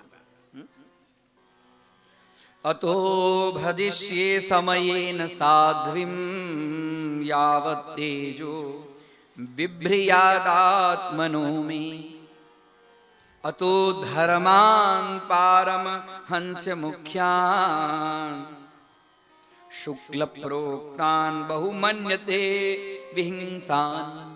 एक संतान होगा, हम गृहस्थ आश्रम छोड़ देंगे। अब तो मनु और शत्रुपा दोनों देवहूति की तरफ देखने लगे। इनके पास में विवाह तो करेंगे, लेकिन शर्त है। दोनों देख रहे हैं। देवहूति समझ गई, माता पिता हमारे तरफ देख रहे हैं। वो हाथ जोड़कर लज्जा पूर्वक कही कि ऐसे महान ऋषि का तो एक क्षण भी मेरे लिए सेवा करने का अवसर यदि मिल रहा है तो मेरे लिए धन्य है। अब इधर शत्रुपा यानी कि देवहूति माता की माता को लग रहा है कि कहां ये राजमहल में रहने वाली एकदम सुकोमल, राजमहल की सारी सुख सुविधाओं को भोगने वाली हो, ये पर्णकुटी में कैसे रहेगी मेरी बेटी। हाथ जोड़कर समझ गई देवहूति। देवहूति कही कि मां चिंता न कर, ये कोई साधारण नहीं है, इनकी सेवा से ही मैं सदगति को प्राप्त करूंगी। बोले आपकी जो शर्त है उसे स्वीकार है। उसके बाद में वहीं पर पाणी ग्रहण संस्कार होता है। मनुशत्रुपा चले जाते हैं। अब इधर धीरे धीरे धीरे धीरे अब फिर दूसरी परीक्षा कि मैं जरा देखूं कि देवहूति मेरी सेवा कैसे कर रही है। तो कर्दम प्रजापति हमेशा समाधि में लीन रहते थे। सुबह सुबह उठे, उनके पूजा के लिए बर्तन फूल वगैरह सब ला के रख दे। ऐसे करते करते करते करते वर्षों बीत गए और जैसे पता ही नहीं कि कर्दम ऋषि ने विवाह भी किया। देखिए भारतीय गृहस्थ आश्रम किस तरह से उनको जैसे ज्ञात ही नहीं कि इन्होंने विवाह किया भी है और वो सेवा कर रही है। और उसका धीरे धीरे धीरे धीरे देवहूति माता का शरीर एकदम कृशकाय हो गया। जब एकदम कृशकाय हो गया, एक दिन सेवा करते करते करते करते बोले देवी आहा तुम्हारी सेवा से मैं संतुष्ट हूं, तुम्हारी सेवा से मैं संतुष्ट हूं। वर्षों बीत गए। आज तो हमारा खाली इंगेंज क्या बोलते हैं, रिंग सेरामनी क्या बोलते हैं आप लोग की भाषा में? हाँ हाँ बोलिए ना, हाँ या ना बोल, मुझे नहीं आता बोलने। हाँ? हाँ? थोड़ा होता है बातचीत, वागदान पक सगाई हुई कि नहीं हुई, 1 घंटा भी पत्नी से बात करते हुए नहीं चलता है। हाँ? तुरंत फोन आता है, फेस टाइम होता है, और वर्षों तक बीत गए। कर्दम प्रजापति देखते हैं, तुष्टोऽहमद्य तव मानपिमान दाया शुश्रूषया परमया परया च भक्त्या यो देहिनामयमतीव सुहृत्स्वदेहो नावेक्षितः समुचितः क्षपितुं मदर्थे। हे देवी, हे देवी, तो तुम्हारा शरीर कैसा था और अब तुम कैसे हो गई? जब तुम आई थी कितनी सुंदर थी, हृष्ट पुष्ट, हाँ, राजकन्या थी। लेकिन तुष्टोऽहमद्य तव मानपिमान दाया, हे मानिनी, तुष्ट हो, तुम्हारी सेवा से मैं तुष्ट हो गया हूं, प्रसन्न हो गया हूं। शुश्रूषया परमया परया च भक्त्या, तुम्हारी भक्ति से मैं प्रसन्न हो गया। यो देहिना, अपने देह के तो सब खबर रखते हैं, अपने देह के विषय में तो सब खबर रखते हैं, सब ख्याल रखते हैं कि मेरा शरीर कैसा, और तू अपने ही शरीर को खा गई, मेरी सेवा करने के लिए एकदम दुबली पतली हो गई। यो देहिनामयतैव सुहृत्स्वदेहो नावेक्षितः समुचितः क्षपितुं मदर्थे, मेरे कारण तुम्हारा शरीर कृष्ण का, चिंता मत कर, तुम्हारे लिए मैं एक दिव्य विमान की रचना करता हूं। कर्दम प्रजापति ने कामद नाम के दिव्य विमान की रचना की और अपने तपस्या से हजारों दासियों को उत्पन्न की, और दासियों को बोले कि जाओ इसको, अभी जो विमान है, विमान के अंदर में सरोवर है, उसमें जाकर स्नान कराओ। और जैसे स्नान की वैसे पुनः युवावस्था, शरीर एकदम हृष्ट पुष्ट सुंदर मालिश। और उसके बाद में वर्णन मिलता है कि कितने वर्षों तक दोनों विमान में विराजमान हुए और अंतरिक्ष में विमान घूम रहा है, और विमान अनेक प्रकार के सुख सामग्री श्रृंगार का बहुत सुंदर वर्णन है। दोनों आनंदित हुए, और आनंदित होते होते होते इधर तो था कि एक संतान हो, इसके बदले में 9 कन्याएं हुई। 9 कन्या, देवहूति माता की 9 कन्या जब हुई, उसके बाद में विदा होने के लिए कर्दम ऋषि बोले कि अब 9 कन्या हो गई, अब मुझे जाना चाहिए, मैंने तो तुमसे शर्त रखी थी। बोले कि आप तो ये 9 कन्या, लेकिन 9 कन्याओं का होगा कैसे? ले उसकी कोई चिंता मत करो। और जैसे ही बात करते थे, बोले कि आप तो चले जाएंगे, 9 कन्याओं का किसी न किसी तरह से विवाह होगा, मेरा कौन होगा? मैं तो यही सोचा कि एक पुत्र हो जाता तो उसी के भरोसे में जीवन यापन कर लेती। बोले ठीक है देवी। ये बात करते ही थे कि इतने में ब्रह्मा जी आए 9 ऋषियों को लेकर, और कहते हैं हे कर्दम, ये 9 ऋषि को लेकर आया हूं, तुम्हारी पुत्री सब बड़ी संस्कार संपन्न है, इन 9 ऋषियों के साथ में तुम अपनी पुत्री का विवाह। मरीचि ऋषि का विवाह कला के साथ में होता है, कला नाम की कन्या। 9 कन्याओं का वर्णन सुनिए। मरीचये कलाम प्रद्यात् अनसूयामथ त्रये श्रद्धामंगिरसे यच्च पुलस्त्याय हविर्भुवम् पुलहाय गतिं युक्तां कृतवे च क्रियां सतिं ख्यातिं च भृगवेद यच्च वसिष्ठायारुन्धतिम् अथर्वणोच्छादितां ययो यज्ञो वितन्यते विप्रर्षभान् कृतोद्वाहान् सदारान् समलालया। मरीचि नाम के ऋषि का विवाह कला के द्वारा हुआ, और अत्रि ऋषि का विवाह अनुसूया, अत्रि अनुसूया की कथा तो सब जानते हैं। अंगिरा ऋषि का विवाह श्रद्धा नाम की कन्या से हुआ। पुलस्त नाम के ऋषि का विवाह हविर्यु नाम की कन्या थी, और पुलह नाम के जो ऋषि थे उनका विवाह गति नाम की कन्या से, और क्रतु जो ऋषि थे उनका विवाह क्रिया नाम, और भृगु ऋषि इनका भी नाम प्रख्यात है, इनका विवाह ख्याति नाम की कन्या से, और वशिष्ठ इनका विवाह अरुंधति नाम की कन्या से, और अथर्वा नाम के जो ऋषि थे उनका विवाह शांति नाम की कन्या से। इस तरह से 9 कन्याओं का विवाह हो गया।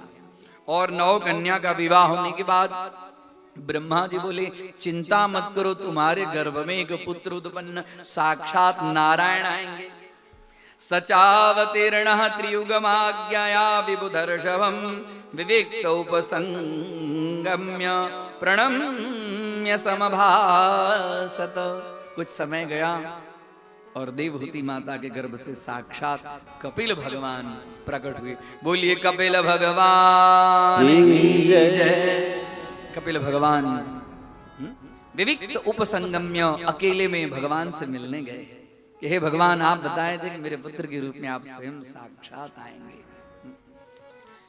प्रणम्य समभाषत, तो अकेले में गए, मिलने के लिए हाथ जोड़े और कहे कि हे नाथ, अब आपके दर्शन तो यही हो गए, लेकिन मैंने शर्त जो रखी है, अब मैं पुनः संन्यास धर्म से, जो परमहंसों का जो मार्ग है, उस मार्ग का अनुसरण करने के लिए मैं जंगल में जा रहा हूं।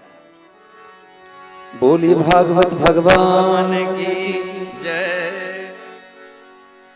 मिलता है सच्चा सुख केवल भगवान तुम्हारे चरणों में। मिलता है सच्चा सुख केवल भगवान तुम्हारे चरणों में। यह बिनती है हर पल छिन छिन, यह बिनती है हर पल छिन छिन, रह ध्यान तुम्हारे चरणों में। मिलता है सच्चा सुख केवल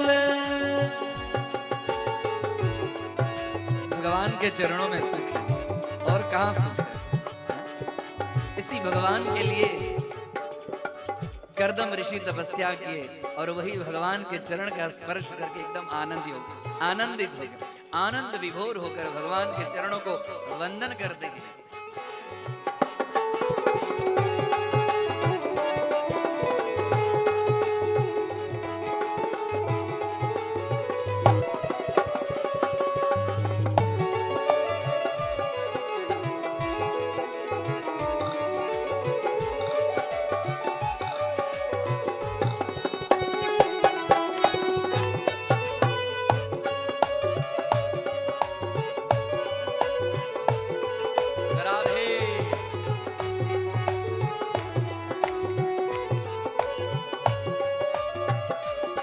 चाहे बैरी सब संसार बने, चाहे बैरी सब संसार बने, चाहे जीवन मुझ पर भार बने, चाहे जीवन मुझ पर भार बने, चाहे मौत गले का हार बने, चाहे मौत गले का हार बने, रहे ध्यान तुम्हारे चरणों में। मिलता है सच्चा सुख केवल भगवान तुम्हारे चरणों में।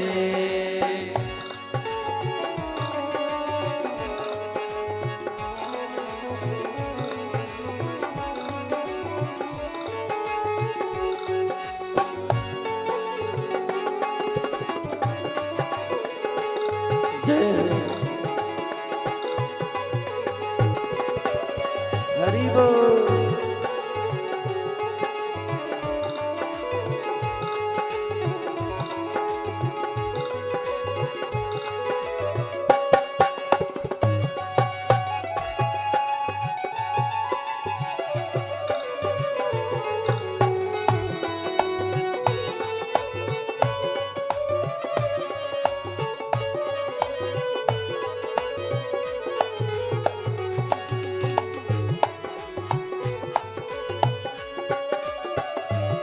चाहे अग्नि मुझे जलना हो, चाहे अग्नि में मुझे जलना हो, चाहे कांटों पे मुझे चलना हो, चाहे कांटों पे मुझे चलना हो, चाहे छोड़ के देश निकलना हो, चाहे छोड़ के देश निकलना हो, ए रहे ध्यान तुम्हारे चरणों में मिलता है सच्चा सुख केवल भगवान तुम्हारे चरणों में।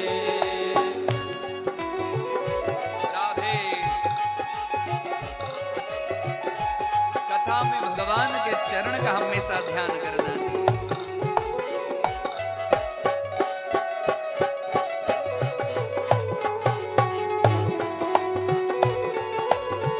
श्री राधे जय हो।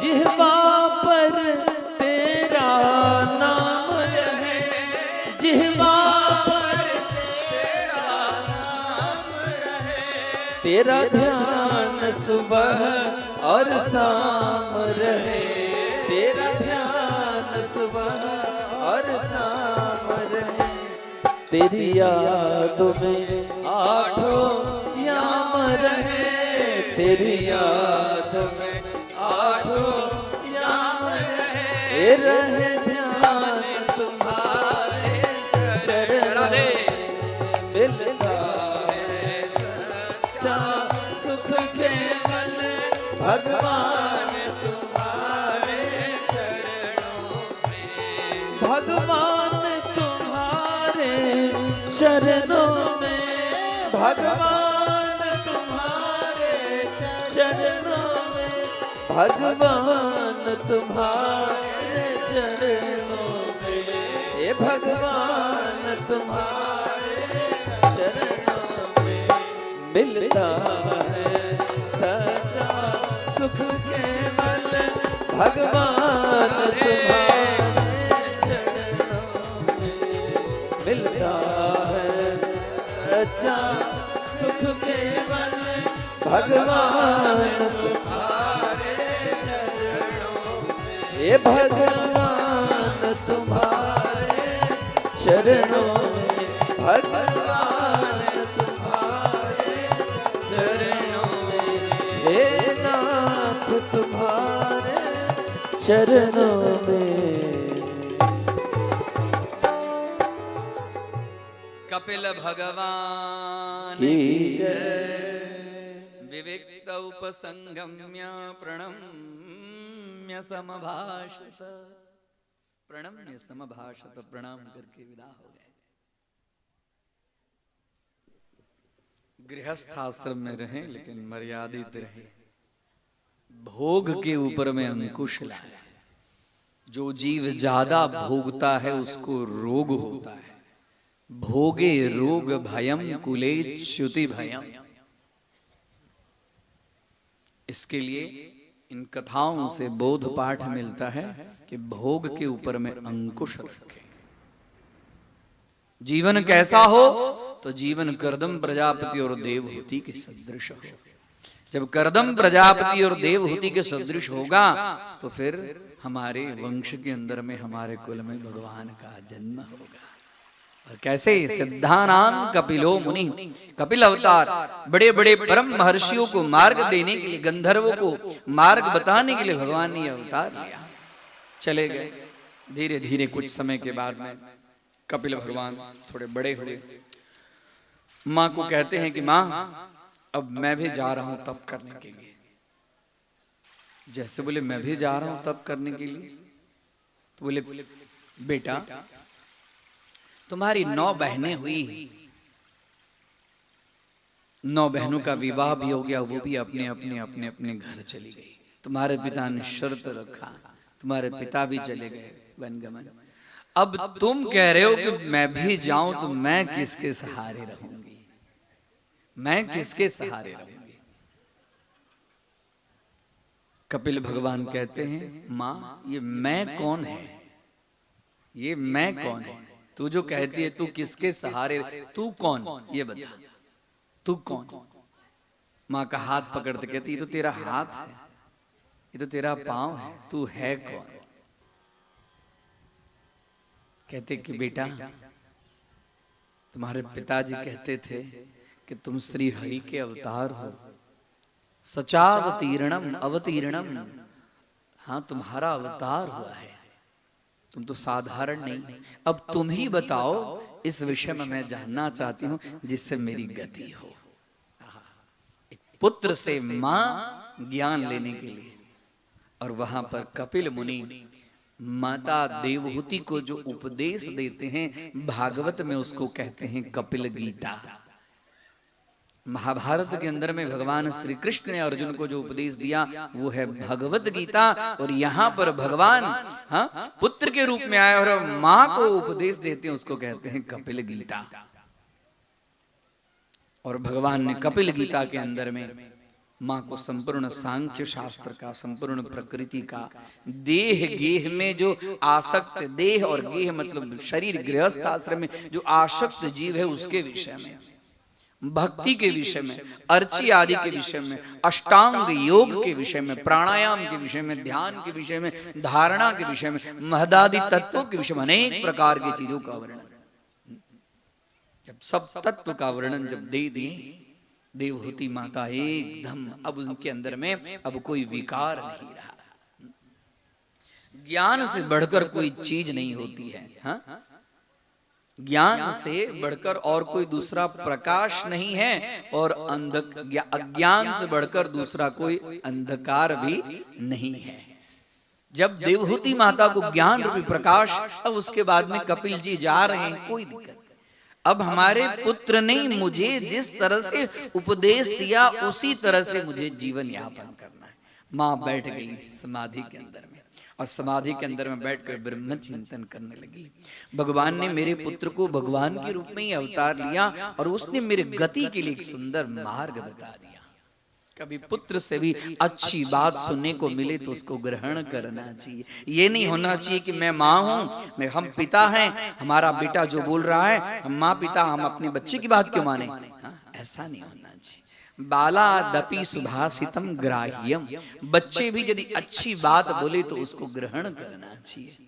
देखिए देवहूति माता अपने पुत्र के बताए हुए योग मार्ग से धीरे धीरे धीरे, हाँ, वर्णन मिलता है कि योग में इतनी ऊंची पराकाष्ठा पर पहुंच गई देवहूति माता के शरीर का ध्यान नहीं रहा, वस्त्र का ध्यान नहीं रहा, धीरे धीरे वस्त्र समाप्त कहाँ गया पता नहीं, और उनका शरीर, वो जो बिंदु सरोवर पर जो उनका आश्रम था, वो बिंदु सरोवर के जल में भक्ति के अंदर में प्रवाहित हो गया, और अपने आप उनका शरीर छूट गया।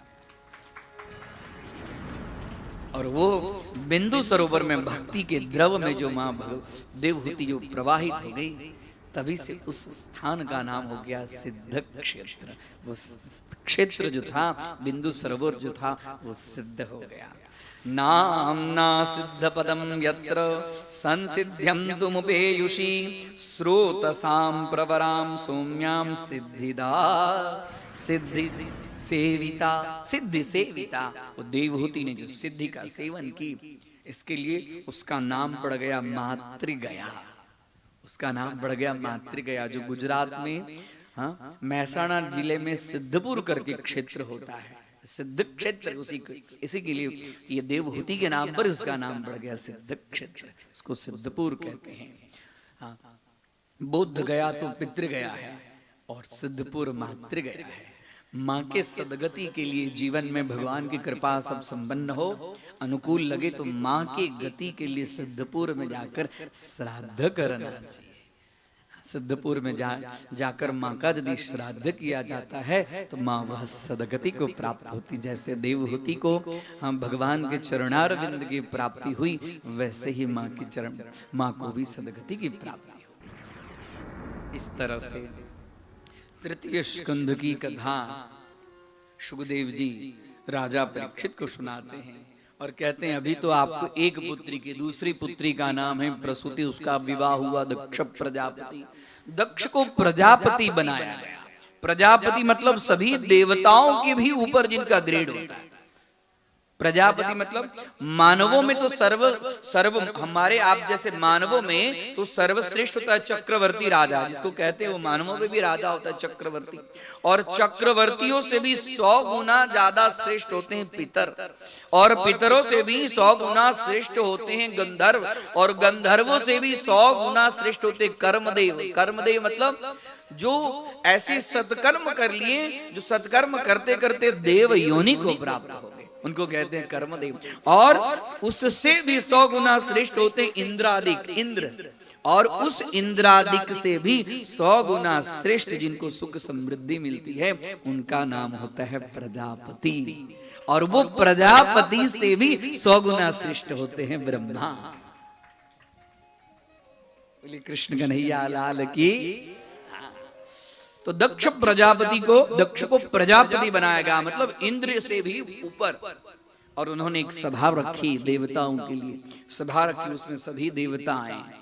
सब पहले विराजमान थे, जो चीफ गेस्ट होते हैं वो बाद में ही आते हैं, क्यों पहले तो सारा सब लोग बैठ जाते हैं, उसके बाद में प्रजापति आए। प्रजापति आए तो सब खड़े हो गए, लेकिन नारायण तो वहां थे ही, सब जगत के पिता हैं वो। और ब्रह्मा जी तो दक्ष प्रजापति के पिता हैं, और साथ में भगवान शिव जी बैठे थे। तो दक्ष प्रजापति की जो सती नाम की कन्या, उनके साथ में भगवान शिव जी का विवाह। तो अब शिव जी तो दक्ष प्रजापति के जमाए हुए, मतलब पुत्र सदृश हुए। तो सब खड़े हुए, लेकिन शिव जी खड़े नहीं हुए। जब शिव जी खड़े नहीं हुए तो दक्ष प्रजापति के अंदर में लगा कि अरे ये सभा तो ठीक है, लेकिन ये सभा के अंदर में ऐसे लोगों को जो अनाचारी हैं, जो दुराचारी हैं, ऐसे लोगों को स्थान नहीं देना चाहिए। तो सब देवता सब विचार करने लगे कि दुराचारी किसको कहते हैं। उसके बाद में सीधे बोले कि देखिए हे अग्निदेव, हे इंद्रदेव, जो मैं बोल रहा हूं उसको सुनिए। अयम तु देव यजना इंद्रोपेन्द्रादिभिर्भवः सहभा साधूनां ब्रुवतां वृत्तम न ज्ञानान् च मत्सरान् ब्रूयताम ब्रह्मर्षयो। हे ब्रह्मर्षि, मैं जो बोल रहा हूं उसको सुनिए। हे इंद्रादि के देवता सुनिए। ये जो खड़े हैं, जिनका न वस्त्र का ठिकाना है, सब भूत गणों के साथ में हमेशा रहते हैं, ऐसे व्यक्तियों को सभा में नहीं रहना चाहिए। इनके अहंकार में ठेस लगी। और इतना ही नहीं, भगवान शिव जी के लिए तो बोलते बोलते इतना तक बोल गए कि बोले गृहीत्वा मृग शावाख्याम पाणी मरकट लोचना। मरकट शब्द का अर्थ होता है बंदर। ये जो शिव जी जो हैं, ये घोर हैं। शिव जी की आंख जो है बंदर की तरह आंख वाले, ऐसे लोगों के लिए सभा नहीं होनी चाहिए। सब बोलने लगे कि ये तो आपके जमाई हैं, ऐसे लोगों की सभा में जगह रहनी चाहिए या नहीं रहनी चाहिए, तो आपके जमाई हैं। पहले ही आप कम से कम विचार कर लिए थे। बोले मैं तो इनके पक्ष में, मैं अपनी लड़की, जो हमारी लड़की है बड़ी सौम्य है, उससे मैं बड़ा स्नेह करता हूं, इनसे तो मैं विवाह करने के लिए तैयार था ही नहीं। ये तो ब्रह्मा जी ने इनके साथ में विवाह करवा दिया। और जब सब बहुत कुछ बोलने लगे तो भगवान शिव जी के जो वाहन थे नंदिकेश्वर भगवान से बर्दाश्त नहीं हुआ। भगवान शिव जी ने तो फिर भी, और बोलते बोलते जब वाणी का वेग होता है तो आदमी को जो न बोलने वाली चीज होती है वह भी उससे, वाचो वेगम मनसः क्रोध वेगम, वाणी का वेग, मन का वेग, क्रोध का वेग, ये सभी साधारण मनुष्य तीनों को संयम में नहीं रख पाता है। और बोलते बहुत कुछ बोलने लगे। अब जब बोलने इतना बोलिए कि ये अनुकूल है ही नहीं यहाँ पर बैठने। कभी भी यज्ञ हो तो इस यज्ञ में रुद्र का भाग नहीं होना चाहिए। अयम तु देव यजना इंद्रोपेन्द्रादिभिर्भवः सहभागम न लभताम देवैर्देव गणाधमाः। हे देवता सब, आप लोगों के लिए जहां जहां पर यज्ञ कार्य हो वहां पर रुद्र का यज्ञ भाग नहीं देना चाहिए। और ये जैसे सुने, उसके बाद में तो यहाँ पर रोकने के बाद में भी नंदिकेश्वर महाराज से रहा नहीं गया। और बोले अरे दक्ष दुष्ट, आप जानते नहीं कि ये कौन है, और इनके विषय में आपने इस तरह से इनके भाग के लिए आपने इनको शाप दिया है। जाइए मैं भी आपको शाप देता हूं। स्त्री काम सोत्तराम दक्षो वस्त मुखे चिरात। आप स्त्री में लंपट हैं, जाइए आपको बकरा का मुंह हो जाए। बोले राधे राधे। हाँ? आपको बकरा का मुंह हो जाए। तो ये जब देखिए श्राप जब नंदिकेश्वर ने दिए तो वहां पर भृगु ऋषि भी थे। भृगु ऋषि बोले कि जब ये ससुर जमाई की बात हो रही है तो बीच में तुमको नहीं बोलना चाहिए। हाँ, तुमने जो शाप दिया, जा मैं भी तुम्हें शाप देता हूं कि शिवगण पाखंडी हो जाए। भृगु ने शाप दिया शिवगण पाखंडी। अब इसके बाद में और जो भगवान शिव जी के जो गण थे उनसे भी नहीं रहा गया। उन्होंने बोला सर्वभक्षा द्विजावृत्ति धृत विद्या तपोव्रता। आप जैसे जो ब्राह्मण है वो सर्वभक्षी हो जाए। भगवान शिव जी तो माथा नीचे के ये सब सुन रहे हैं, उनसे रहा नहीं गया और चल दिए वहां से, चल दिए चुपचाप माथा नीचे उनके साथ में उनके सारे गण चल दिए। इधर दक्ष प्रजापति ने इस बदला लेने के लिए एक बृहस्पति नामक यज्ञ, बृहस्पति सव नामक यज्ञ किए, और उस यज्ञ में समस्त देवताओं के लिए भाग दिए और रुद्र के लिए भाग नहीं दिए। रुद्र के लिए भाग न देने के कारण सभी को आमंत्रण दिया गया, लेकिन इधर सती माता को आमंत्रण नहीं। सती माता कैलाश पर है, देख रहे हैं कि गंधर्व सब, हाँ यक्ष सब जो है सुंदर सुंदर वस्त्राभूषण से सज्जित होकर जा रहे हैं सती माता के मईके यानी कि दक्ष प्रजापति के यज्ञ में। सती माता कहती है अरे सुंदरी तुम कहाँ जा रही हो? तो बोले तुम्हें ज्ञात नहीं है, तुम्हारे पिताजी बहुत बड़ा यज्ञ कर रहे हैं और उसी यज्ञ में हम सब लोग को बुलावा है, इसके लिए हम जा रहे हैं।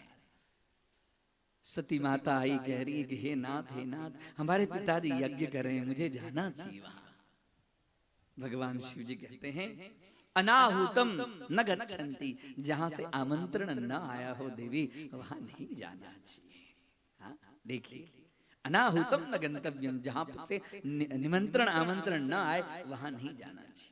सती माता कहती हैं कि कथम सुताया पितृगेह कैतुकम निशम्य देहम सुखवर्य निंगते अनाहुता अप्यभियन्ति सौदरम भरतुर गुरो देह कृतश्च केतनम।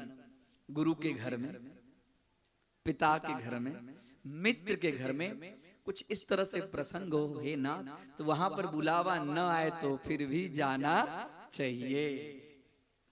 अब समझ गए शिव जी कि मैं इच्छा रखता हूं नहीं जाए, इसको इनको अभी तक ये ज्ञात नहीं है कि दक्ष प्रजापति ने हमारा अपमान किया है। उसके बाद में कहते हैं कि देवी देखो तुम्हारे पिता ने जो मुझे अपमान किया है, एक बार बाण का घाव जो है व्यक्ति को भर जाता है, लेकिन एक बार शब्द का जो घाव होता है वो व्यक्ति के जीवन में कभी भी नहीं भरता है। तुम्हारे पिता ने जो मेरे मर्म स्थल के ऊपर में दिवानिशम तप्यति मर्म ताड़िते, दिवानिशम दिन रात तुम्हारे पिता के वाणी को मैं भूलता नहीं। देखिए आज तक कितने वर्षों बीत गए, कभी शिवजी ने अपनी पत्नी सती माता को ये नहीं कहा कि तुम्हारे पिता ने हमारा अपमान किया। हाँ? ये इन कथा से सीखनी चाहिए। आजकल तो थोड़ा ऑफिस में थोड़ा इधर उधर बात हो जाता है, सीधे हम अपने तुरंत पहुंचा देते हैं। हाँ? घर में भी ऑफिस की सारी बात है कि ये हुआ, ऐसा हुआ, वैसा हुआ, और यदि ससुराल में कोई कुछ बोल दे तब तो श्रीमती का कहना ही नहीं कि उसको क्या क्या नहीं कहा जाए। लेकिन शिव जी ने कुछ नहीं अभी तक कहा था। देखिए शिव जी का गृहस्थ आश्रम कैसा है। आज शिव जी बोल रहे कि हे देवी स्वानाम यथा वक्रधियाम दुरुक्तुरी, कटु वचन तुम्हारे पिता ने जो कहा, दिवानिशम दिन और रात तप्यति मर्म ताड़िति, मेरे हृदय को विदीर्ण कर रहा है। तो फिर भी तुम्हारी इच्छा है तो तुम जा सकती, लेकिन पुत्री का मन गई। साथ में शिवजी ने अपने गण को भेज दिया, जाओ तुम्हारी माता जा रही है, इनकी रक्षा कर। रोके नहीं, जाने की इच्छा है, जाओ। आई सती मां आई, कोई सती की तरफ आंख मिलाकर देखने के लिए भी राजी नहीं। इतना ही उनके पिताजी देख रहे हैं, बिल्कुल मुंह घुमा लिए, लेकिन एक जो सती की मां थी प्रसूति मैया, वो जैसे सती को देखी छाती लगा। ये है माता का हृदय। माता का हृदय जितना कोमल होता है ना, दुनिया में उससे श्रेष्ठ किसी का हृदय कोमल नहीं होता है। रोने लगी। सती आई, देख रही हैं पिताजी आप यज्ञ किए और यज्ञ करने के बाद में भी हमारे पति के लिए कोई भाग नहीं। आप जानते हैं कि वो कौन है? मैं आपकी पुत्री हूं। रुद्र भागम तमवेक्ष चाध्वरम पित्राच देवे कृतहेलनम विभो।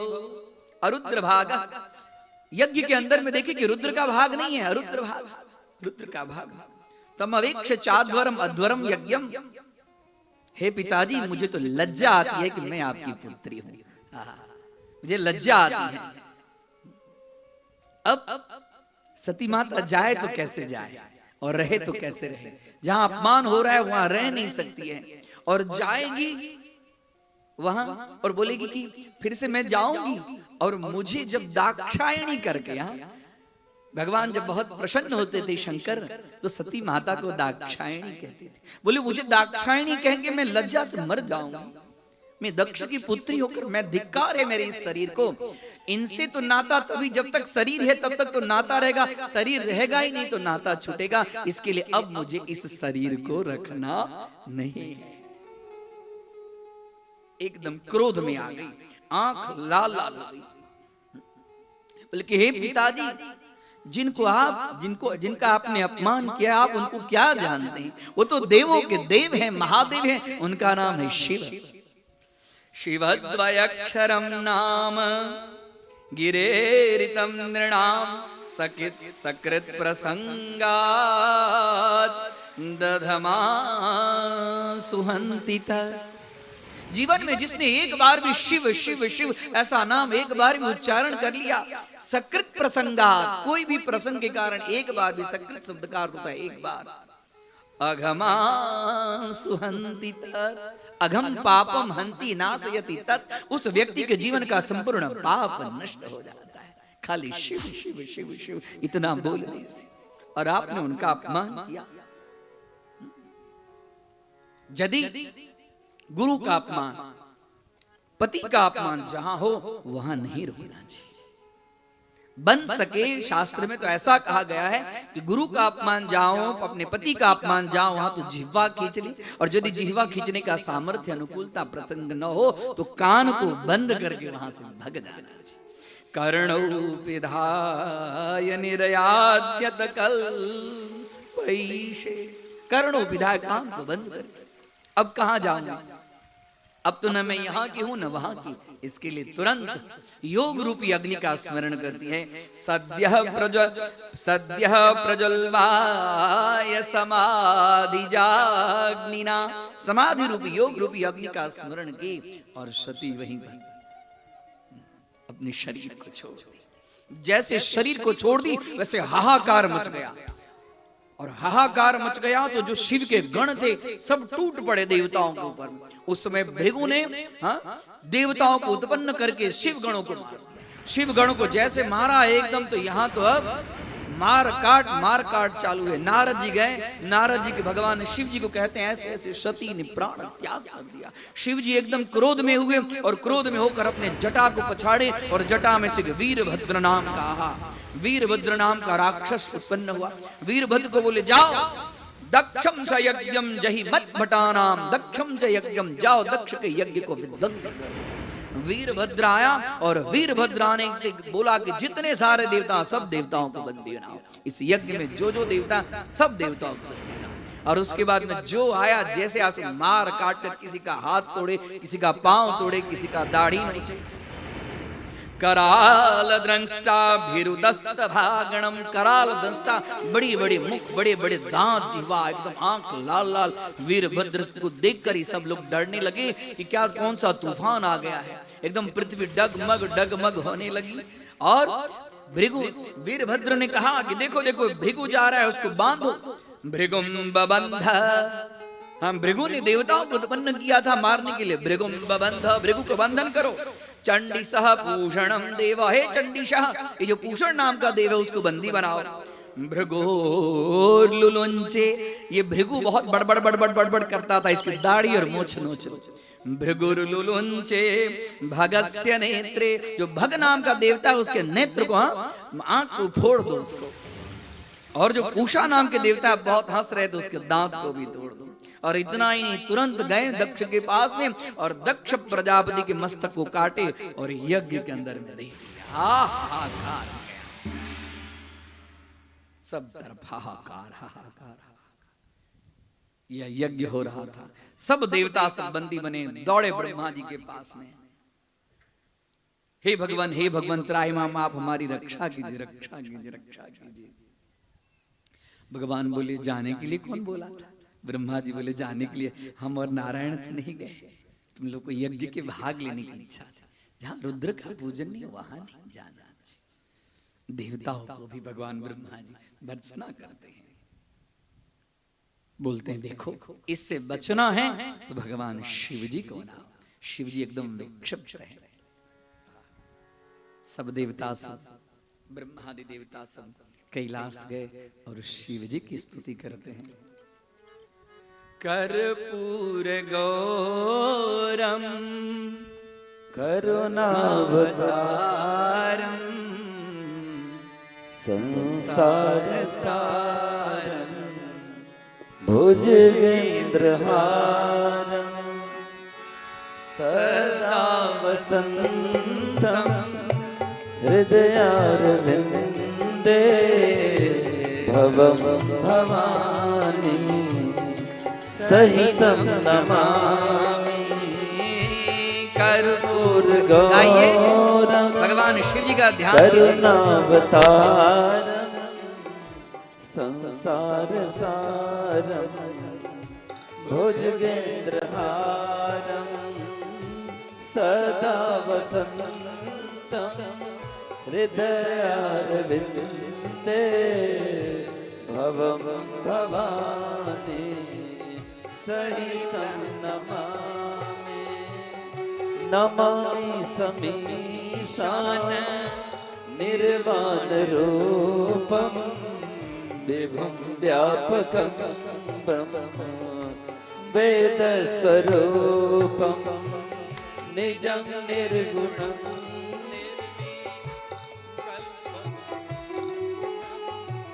चिदाकाशमाकाश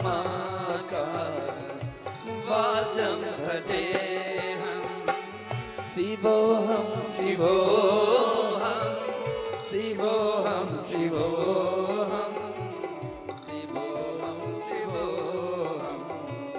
शिवोऽहं शिवोऽहं शिवोऽहं शिवोऽहं जय हो। सब देवता सब भगवान शिव जी की प्रार्थना कर रहे हैं। हे आसुर, हे शशांक, हे शेखर, प्रसन्न हो जाइए। प्रेम से ताली की सेवा।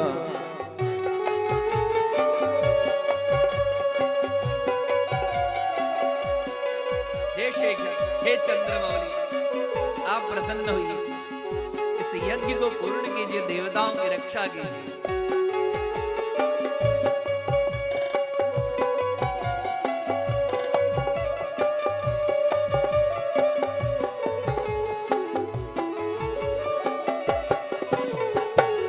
निराकार ओंकार मूलं तुरीयं गिरा ज्ञान गोतीत मीशं गिरीशं कडालं महाकाल कालं कृपालं गुणागार संसार पारं नतोऽहम् शिवोऽहं शिवोऽहं भाव से शिवोऽहं शिवोऽहं शिवोऽहं शिवोऽहं शिवोऽहं शिवोऽहं शिवोऽहं शिवोऽहं शिवोऽहं शिवोऽहं शिवोऽहं शिवोऽहं शिवोऽहं नमः शिवाय नमः शिवाय नमः शिवाय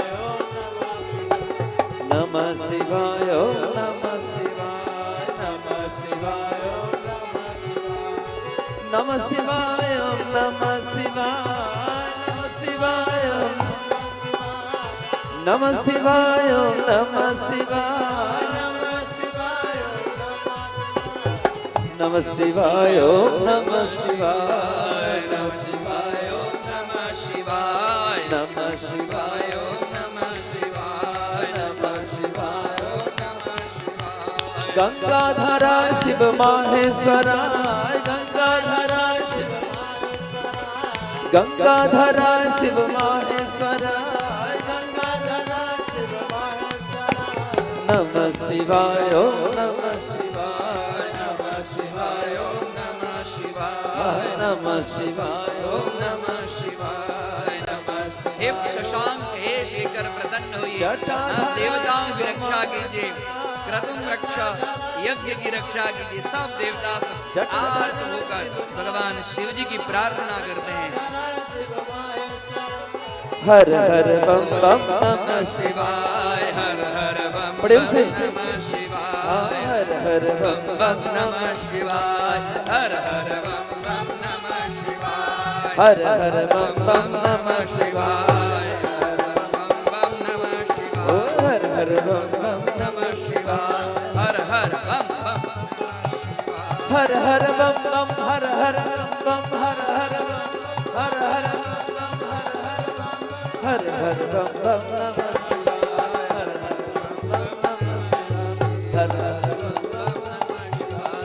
हर हर बम बम नमः शिवाय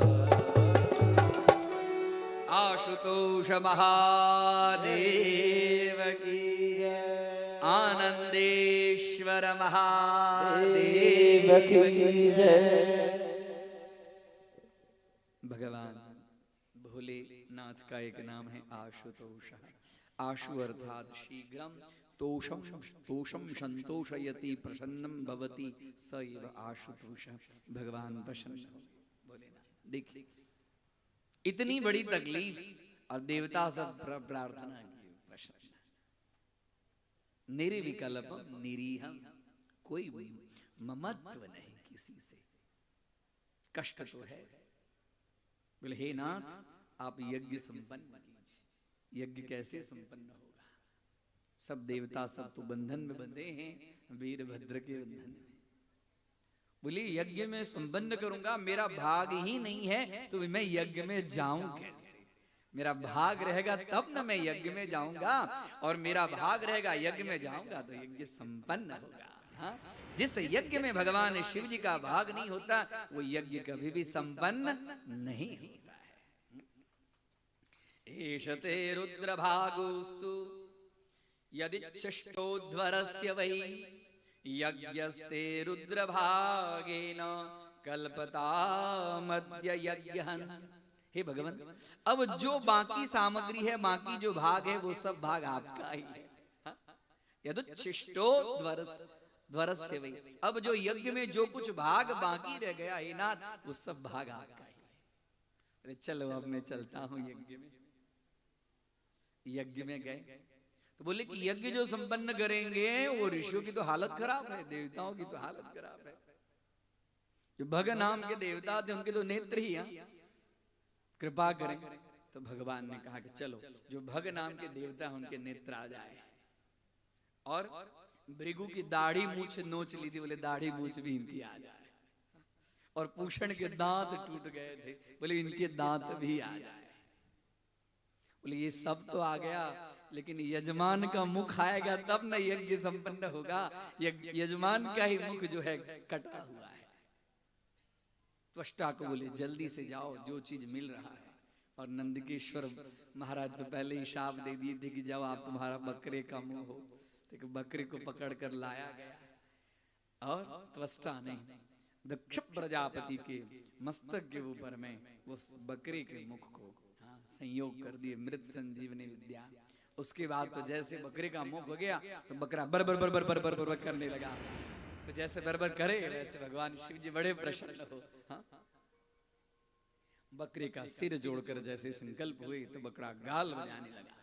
जब गाल बजाने लगे तो भगवान बड़े प्रसन्न हुए। इसके लिए भगवान शिव जी की पूजा में गाल बजाया जाता है। गाल बजाने से भोले बाबा निहाल कर देते हैं। बोले हरा हर महादेव। गाल कैसे बजाया जाता है? हमारे बताए थे कि आप जरा बजाइएगा गाल। हाँ? गाल बजाया जाता बाम बाम बाम बाम बोले हरा हरा महादेव। गाल बजाने से बाबा निहाल कर देते हैं। और जैसे यज्ञ संपन्न हो गया वैसे भगवान नारायण बोले जिस यज्ञ में शिव जी का भाग न हो, शिवस्य हृदयं विष्णु विष्णोस्य हृदयं शिवः ईशारप्यन्तरं कृत्वा रौरकं नरकं व्रजेत। जो शिव और विष्णु में हरि और हर में जो भेद मानता है वह रौरव नाम के नरक में जाता है। इसके लिए कभी भी हम भगवान विष्णु के उपासक हैं तो हम शिव मंदिर नहीं जाएंगे, हम शिव जी के उपासक हैं तो हम विष्णु के मंत्र का जाप नहीं करेंगे, उनके मंदिर में नहीं जाएंगे। ऐसा कभी भी नहीं होना चाहिए। इन दोनों में कभी भी भगवान रामायण में गोस्वामी तुलसीदास जी बहुत सुंदर कहते हैं, शिवद्रोही मम दास कहा वासो नर मोही सपने हूँ नहीं भावा। शिवद्रोही मम दास कहा वा शिवद्रोही मम दास कहा वासो नर मोही सपने हूँ नहीं भावा। शिवद्रोही शिव का द्रोही है और अपने आप को मेरा दास बहुत मानता है, ऐसा भक्त तो मुझे सपने में भी अच्छा नहीं लगता है। शिवद्रोही मम दास कहा वासु नर मोही सपने नहीं भावा। इसके लिए कभी भी हरि और हरि हरि और भेदो नास्ति, हरि और हर में भेद नहीं है। सब लोग महादेव को प्रसन्न कर लिए और महादेव भी मान गए। महादेव माने हैं, लेकिन यहाँ पर बड़ा हमको यहाँ सती का देवी भागवत में, श्रीमद् भागवत में इतना वर्णन है। देवी भागवत में वर्णन मिलता है कि माता सती का शरीर लेकर भगवान उन्मत्त की तरह आकाश में विचरण करते हैं। और जब उन्मत्त पागल की तरह होते हैं तो उस समय भगवान नारायण के सुदर्शन चक्र सती के अंग के छोटे छोटे छोटे छोटे टुकड़े, और वो टुकड़े करते करते करते करते एक टुकड़ा यहाँ तारापीठ में भी गिरा, जो हमारे बहुत नजदीक है। बोले तारा मैया की। भगवती का हृदय, इसके लिए भगवती हृदयेश्वरी के रूप में यहाँ पर विराजमान हुई। सब जगह अलग अलग प्रमाण मिलता है। देवी भागवत में वर्णन मिलता है कि 108 टुकड़े किए और वही 108 शक्ति पीठ माना जाता है। जो शक्ति के सती माता के जो अंग जहाँ पर गिरे, सती ही शक्ति स्वरूपा है वही पीठ। और ऐसे पीठ में जाकर जप तप करने से वह मंत्र सिद्ध होता है, हमारी साधना सफल होती है और भगवती की बड़ी कृपा सभी को प्राप्त होती है। बोले कृष्ण कन्हैया लाल की। सब लोग बम बम भोले को मनाएं हम लोग, और भगवान से प्रार्थना करें कि हमारे इस आनंद नगरी में हम सबको आनंद दिलाएं और हमारे सभी की रक्षा करें। बोल बम भोला महादेव की। बम बम भोले महादेव को मना लिया पल भर में, ऐसो दीन दयाल मेरे बाबा भर दे खजाना पल भर में। बम बम भोले महादेव को मना लिया है पल भर में, ऐसो दीन दयाल मेरे बाबा भर दे खजाना पल भर में। बम बम भोले महादेव को।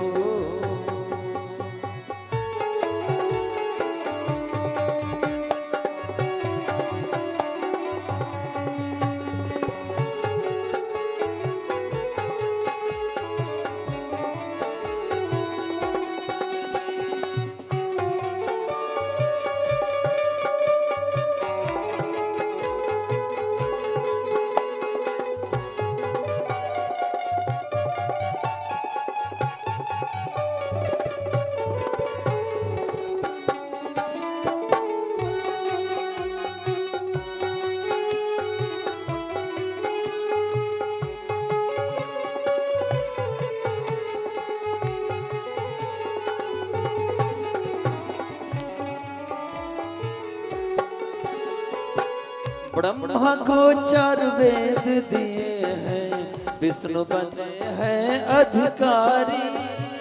ब्रह्मा को 4 वेद दिए हैं, विष्णु बने हैं अधिकारी। सरस्वती को रूप दिए हैं, लक्ष्मी सन सुंदर नारी। सरस्वती को रूप दिए हैं, लक्ष्मी सन सुंदर नारी।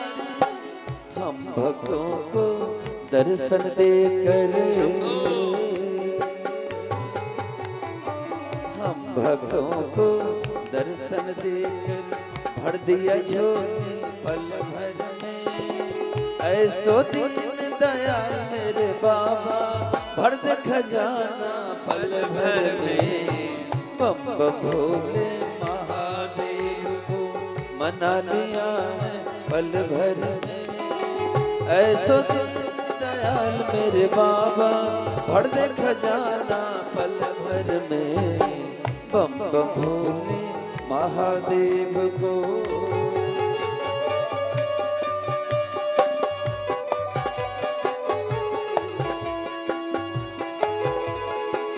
हरि बोल, जय हो।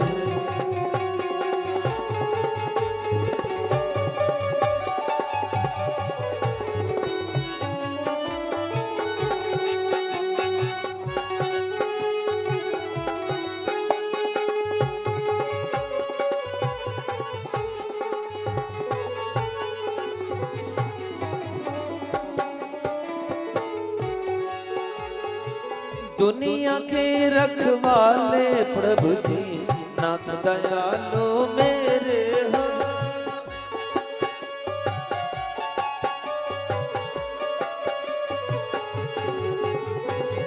दुनिया के रखवाले प्रभु जी, नाथ दयालो मेरे हो। भोले शंकर डमरूधारी, गौरी शंकर मेरे हो। दुखिया तेरे द्वार खड़ा है, दुखिया तेरे द्वार खड़ा है। दे दो मुक्ति पल भर में। ऐसो दीन दयाल मेरे बाबा, भर दे खजाना पल भर में। बम बम भोले महादेव मना लिया है पल भर में। ऐसो दीन दयाल मेरे बाबा, भर दे खजाना पल भर में। बम बम भोले महादेव मना लिया है पल भर में। ऐसो दीन दयाल मेरे बाबा, भर दे खजाना पल भर में। ऐसो दीन दयाल मेरे बाबा, भर दे खजाना पल भर में। ऐसो दीन दयाल मेरे बाबा, भर दे खजाना पल भर में। बोल बम भोला महादेव की। हर हर महादेव। इस तरह से सती का चरित्र। राजा परीक्षित पूछते हैं कि आपने मनु के तो पुत्रियों की बात कही, मनु के पुत्र की बात मुझे बताइए। मनु के 2 पुत्र हो गए, प्रियव्रत ज्येष्ठ और उत्तानपाद। कहते हैं राजन आपने बड़ा उत्तम प्रश्न फिर से किया, अब सुनो। उत्तानपाद, उत्तानपाद के मनु के जो पुत्र थे उत्तानपाद, उनकी 2 पत्नियां थी। जाये उत्तानपादस्य, जाया पत्नी जाये उत्तानपादस्य सुनीति सुरुचिस्तयो। 2 पत्नी थी, एक का नाम था सुरुचि और एक का नाम था सुनीति। और सुरुचि प्रेयसी पत्युर, सुरुचि बड़ी प्रेयसी प्रिया थी। इतरा तत् सुतो ध्रुव, और इतर मतलब जो दूसरी थी उसके पुत्र का नाम था ध्रुव। यहाँ पर ध्रुव की कथा सुखदेव जी महाराज राजा परीक्षित को सुनाते हैं।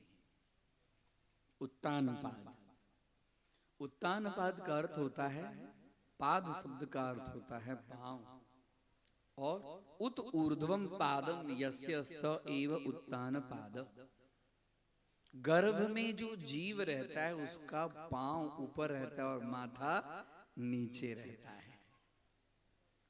तो गर्भ का जो गर्भस्थ जो जीव है उसका नाम है उत्तान पाद। गर्भस्थ जीव मतलब हम आप सभी गर्भ में थे, मतलब हम सभी उत्तान पाद हैं। और उसकी दो पत्नियां सुरुचि और सुनीति। सु दोनों में लगा है, रुचि और नीति। नीति लोगों के दिमाग में बुद्धि में है, लेकिन आचरण नीति में करना नहीं चाहते हैं। करना क्या चाहते हैं? जो उनको रुचि, जो उनको अच्छा लगता है वैसा ही करना चाहते हैं। उत्तान पाद को भी सुरुचि के ऊपर, सुरुचि प्रेयसी प्रिय थी। हमको आपको भी कोई रोके टोके नहीं, रुचि अच्छी लगती है। जो हमारे हिसाब से, हमारी रुचि के हिसाब से अच्छा लगता है, नीति के हिसाब से नहीं। नीति है कि सुबह उठ जाना चाहिए ब्राह्म मुहूर्त में, है ना नीति। हमें ज्ञात भी है, हमें इच्छा भी होती है, लेकिन जब उठने की बात आती है तो होता है अलार्म जरा अभी थोड़ा बंद कर दे, बोलिए राधे राधे। रुचि होती है सोने में। नीति तो है कि भाई ब्राह्म मुहूर्त में उठ जाना चाहिए, ब्राह्मे मुहूर्ते या निद्रा सा निद्रा पुण्य घातिनी, उठ जाना चाहिए, नीति है। लेकिन हमारी रुचि क्या होती है? अलार्म बंद कर देते हैं। रुचि की तरफ जीव बढ़ता है, और जीव जब रुचि की तरफ बढ़ता है तो उसका कल्याण नहीं है, उसका कल्याण, उसकी बुद्धि बिगड़ जाती है। इसके लिए नीति के अंतर्गत जीवन का यापन करना चाहिए। जो व्यक्ति नीति के अंदर जीवन का यापन करता है उस व्यक्ति का कल्याण होता है। उत्तान पाद की जो सुनीति नाम की जो पत्नी थी उससे उनको कोई स्नेह नहीं था, सुरुचि से बड़ा स्नेह था। सुरुचि का एक पुत्र जिसका नाम था उत्तम, और सुनीति माता का एक पुत्र जिसका नाम था ध्रुव। एक दिन की बात है कि यहाँ उत्तान पाद और सुरुचि बैठे हुए थे, अरस परस बातचीत कर रहे थे, और छोटा सा बच्चा ध्रुव ये खेलते खेलते खेलते खेलते वहां गया और वहां जाकर अपने पिता की गोदी में बैठ गया। है ना, बच्चों का स्वभाव होता है, इधर खेलते खेलते पिता की गोदी में, और पिता सिंहासन पर बैठे हुए थे। और जैसे सिंहासन पर बैठे हुए थे वैसे इतने में ही सुरुचि माता ने क्या किया कि ध्रुव का हाथ पकड़ा और पिता की गोदी से नीचे कर दिया।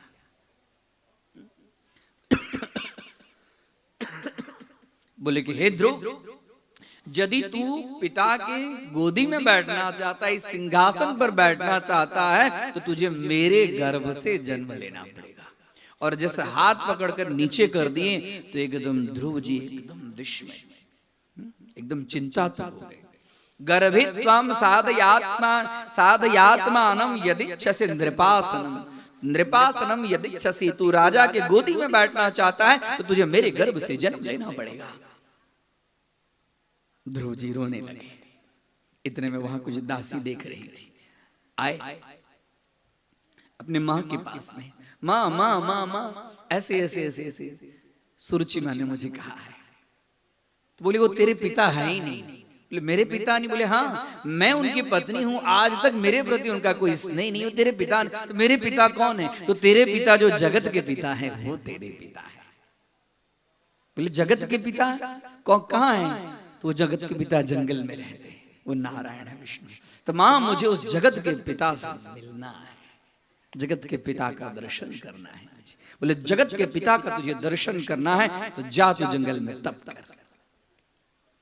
देखिए छोटे से बच्चे को सुनीति माँ ने रोका नहीं, लड़ने नहीं गई। हाँ तू मेरी सौत है, जितना तेरा अधिकार है उतना मेरा अधिकार है, कहने नहीं गई। अपने पुत्र को, नन्हे से बच्चे को ही अभी से भगवान की तरफ देने में, जा तेरे पिता ये नहीं, तेरे पिता तो जो जगत के पिता है वो तेरे पिता है। और एकदम मन तो खिन्न था।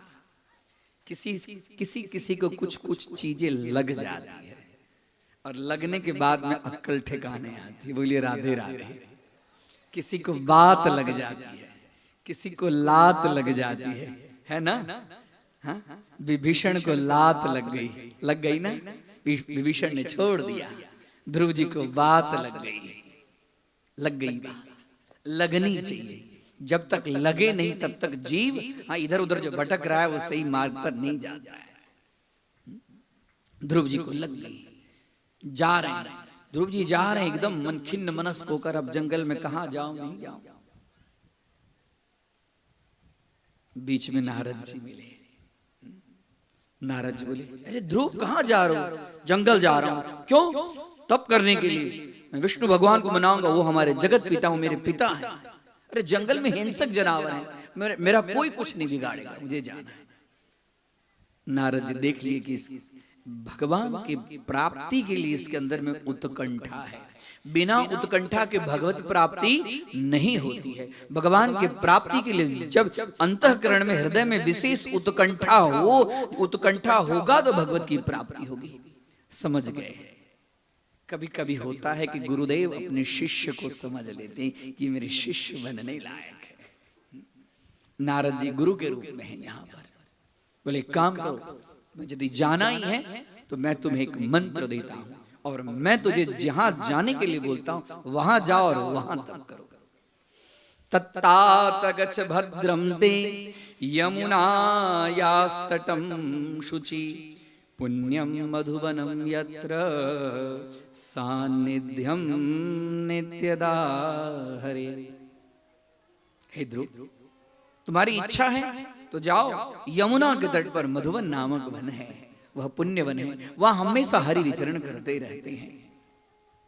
लेकिन एक काम करो, जो तुम्हें मैं मंत्र देता हूं वह मंत्र, उस मंत्र का तुम जाप करना, इस मंत्र से भगवान प्रसन्न हो जाएंगे। और तुरंत नारद जी ने दीक्षा लिया। जब तक सदगुरु की प्राप्ति नहीं होती है तब तक ईश्वर की प्राप्ति नहीं होती है। सदगुरु के माध्यम से ही ईश्वर की प्राप्ति होती है। व्यक्ति को जीवन में कुछ न कुछ गुरुदेव को बनाना चाहिए, और ऐसे गुरु को बनाना चाहिए जो हमारे इस भवसागर को पार करा दे। और भवसागर को कौन पार कराएंगे? जो खुद ही भवसागर में घूमते रहेंगे वो हमको क्या भवसागर से पार कराएंगे। ऐसे गुरु का खोज करना चाहिए, भगवान से नित्य प्रार्थना करना चाहिए कि मुझे सदगुरु की प्राप्ति कराइए। सदगुरु की प्राप्ति से शिष्य का कल्याण होता है। नारद जी ने झट तुरंत ध्रुव जी को बुलाया और ध्रुव जी को कान में द्वादशाक्षर मंत्र का उपदेश दिया। द्वादशाक्षर मंत्र कौन है जानते हैं आप लोग? ओम नमो भगवते वासुदेवाय। ओम नमो, गिनिए इसके अंदर 12 अक्षर हैं। ओम नमो भगवते वासुदेवाय, इसको कहते हैं द्वादशाक्षर मंत्र।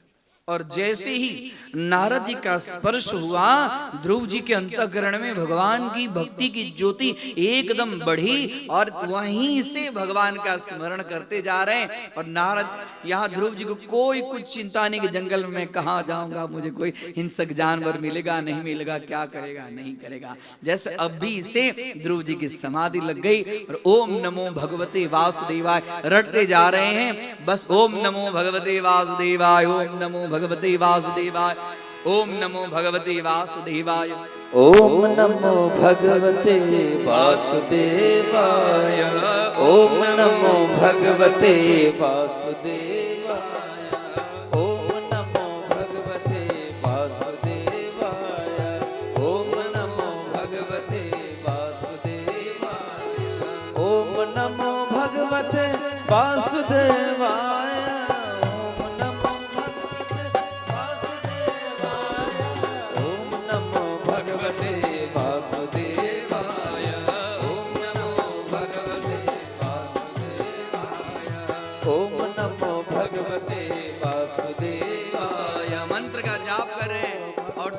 एकदम जल्दी जल्दी कदम बढ़ रहा है कि कितना जल्दी मधुवन आएगा और वहां बैठ के भगवान का इस मंत्र का जाप करूं।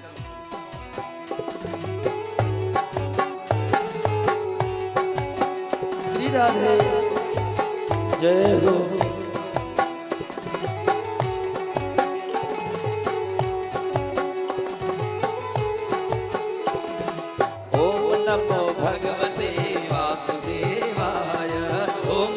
गाइए भाव से, यही भागवत का महामंत्र है। ओम नमो भगवते वासुदेवाय, ओम नमो भगवते वासुदेवाय, ओम नमो भगवते वासुदेवाय, ओम नमो भगवते वासुदेवाय, ओम नमो भगवते वासुदेवाय, ओम नमो भगवते वासुदेवाय, ओम नमो भगवते वासुदेवाय, ओम नमो भगवते वासुदेवाय, ओम नमो भगवते वासुदेवाय, वासुदेवाय, ओम नमो भगवते वासुदेवाय, ओम नमो भगवते वासुदेवाय। वासुदेव भगवान की जय, भक्तवत्सल भगवान की जय। तत्तात गच्छ भद्रम दे यमुनायास्तटम शुचि।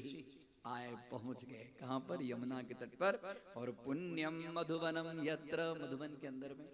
और ध्रुव जी ने मात्र खाली 5 महीना ही तप किया है, और 5 महीना का बड़ा सुंदर वर्णन है। पहले 1 महीना जब तप करे तो 3-3 दिन तक कुछ खाते हैं। 3-3 दिन तक क्या खाते थे उसका बड़ा सुंदर वर्णन है। त्रिरात्रांति कपित्थ बदरासन, बैर और कैथ कपित्थ का जो फल है बस 3 रात में वही खाते, उसके बाद और कुछ नहीं खाते थे। 1 महीना तक ऐसे ही 3-3 रात में कपित्थ त्रिरात्रांते कपित्थ बदरासन। उसके बाद में दूसरा महीना हुआ और बस ओम नमो भगवते वासुदेवाय, ओम नमो भगवते वासुदेवाय चल रहा है। जब दूसरा महीना हुआ तो दूसरा महीना में अब 3 रात नहीं, अब 6 रात। हाँ, षष्ठेर भगो दिने, 6 दिन पर क्या खाते? तृण पर्णादिभिः शीर्णै। शीर्ण मतलब सूखा, जो तृण मतलब घास और पत्ते, घास और पत्ते खाली चबाते थे वो भी सूखा, 6 रात तक। उसके बाद में तीसरे महीने में नवमे हनि, देखिए 3-3 बढ़ा दे गए। नवमे हनि अबक्षा उत्तम श्लोक।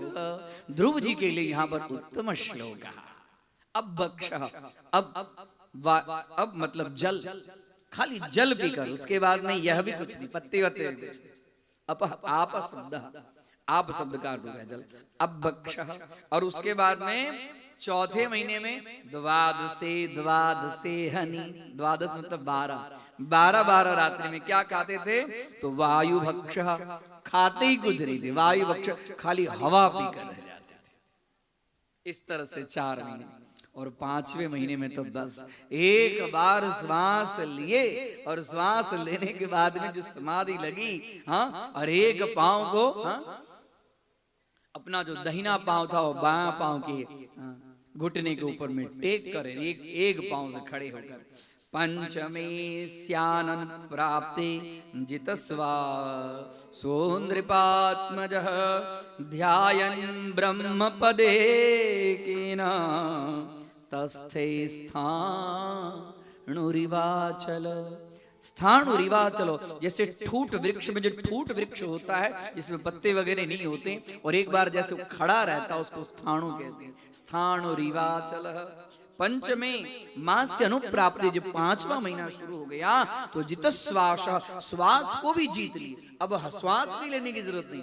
जितश्वासो नृपात्मजः ध्यायन् ब्रह्मपदे केना तस्थो स्थाणुरिवाचलः। ध्यायन् ब्रह्मपदे केना, एक पांव पर खड़े होकर ब्रह्म का चिंतन, भगवान नारायण का चिंतन करने लगे। और जब श्वास लिए तो श्वास लेने के बाद में 1 महीना तक जो श्वास लिए वो सभी देवताओं का भी श्वास बंद हो गया। बोलिए राधे राधे। ध्रुव जी ने जो श्वास लिए वो प्रकृति में ऐसा हो गया कि देवता सब श्वास नहीं ले रहे। देवता सब ब्रह्मा जी के पास गए, ब्रह्मा जी के नारायण के पास में क्या हो रहा है? नैवं विदानो भगवान प्राणरूधम चराचरस्याखिल सत्वधाम। अरे चिंता मत करो, नैवं विदामो भगवान प्राणरूधम, वो मेरा जो ध्रुव है ना, ध्रुव ने श्वास ले लिया, प्राणायाम कर लिया, इसके फलस्वरूप में अब हाँ, चराचरस्या समस्त जगत के लिए खिले सत्व धाम। तब क्या करना चाहिए? माम वैष्ट रूपो बालम तपसो दुरत्यया। वो जो मेरा बच्चा है, मेरा पुत्र है, वो एकदम दुष्कर तप कर रहा है। आज तक मैं हम समस्त भक्तों को दर्शन देने के लिए मैं जाता था, आज मैं अपने पुत्र का दर्शन लेने के लिए जा रहा हूं। दौतान पादी मई संगतात्मा, औतान पादी मई, मैं जा रहा हूं उसके दर्शन करने के लिए। मैं जरा देखो, एक पांव पर खड़े होकर अब श्वास नहीं ले रहा। मघोर वनम भृत्य दृक्षया गतः, मधुवन के अंदर में भृत्या दृक्षया गतः, गए वहां पर भगवान। कैसे गए? तो गरुड़ के ऊपर में विराजमान होकर वहां गए। भगवान आए हैं, लेकिन ध्रुव जी की समाधि नहीं टूट रही है। ध्रुव जी वही मंत्र जाप कर रहे हैं अंदर में।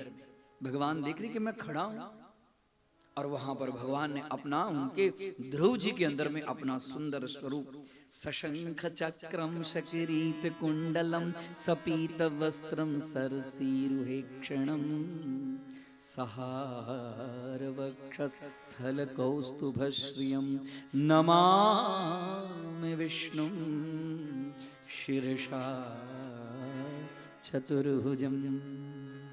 भगवान जैसे बाहर हैं वैसे शंख चक्र गदा पद्म धारण किए हुए, पीतांबर धारण किए हुए अंतःकरण में ध्रुव जी, और जैसे ध्रुव जी को दर्शन दे रहे अंदर में ध्रुव जी का एकदम शरीर रोमांचित हो रहा है। और उसके बाद में देखे भगवान, और वो अपनी छवि को वहीं पर फिर अंतर्धान, जैसे अंतर्धान दिए, फिर उसके बाद में तो ध्रुव जी विचलित हो गए।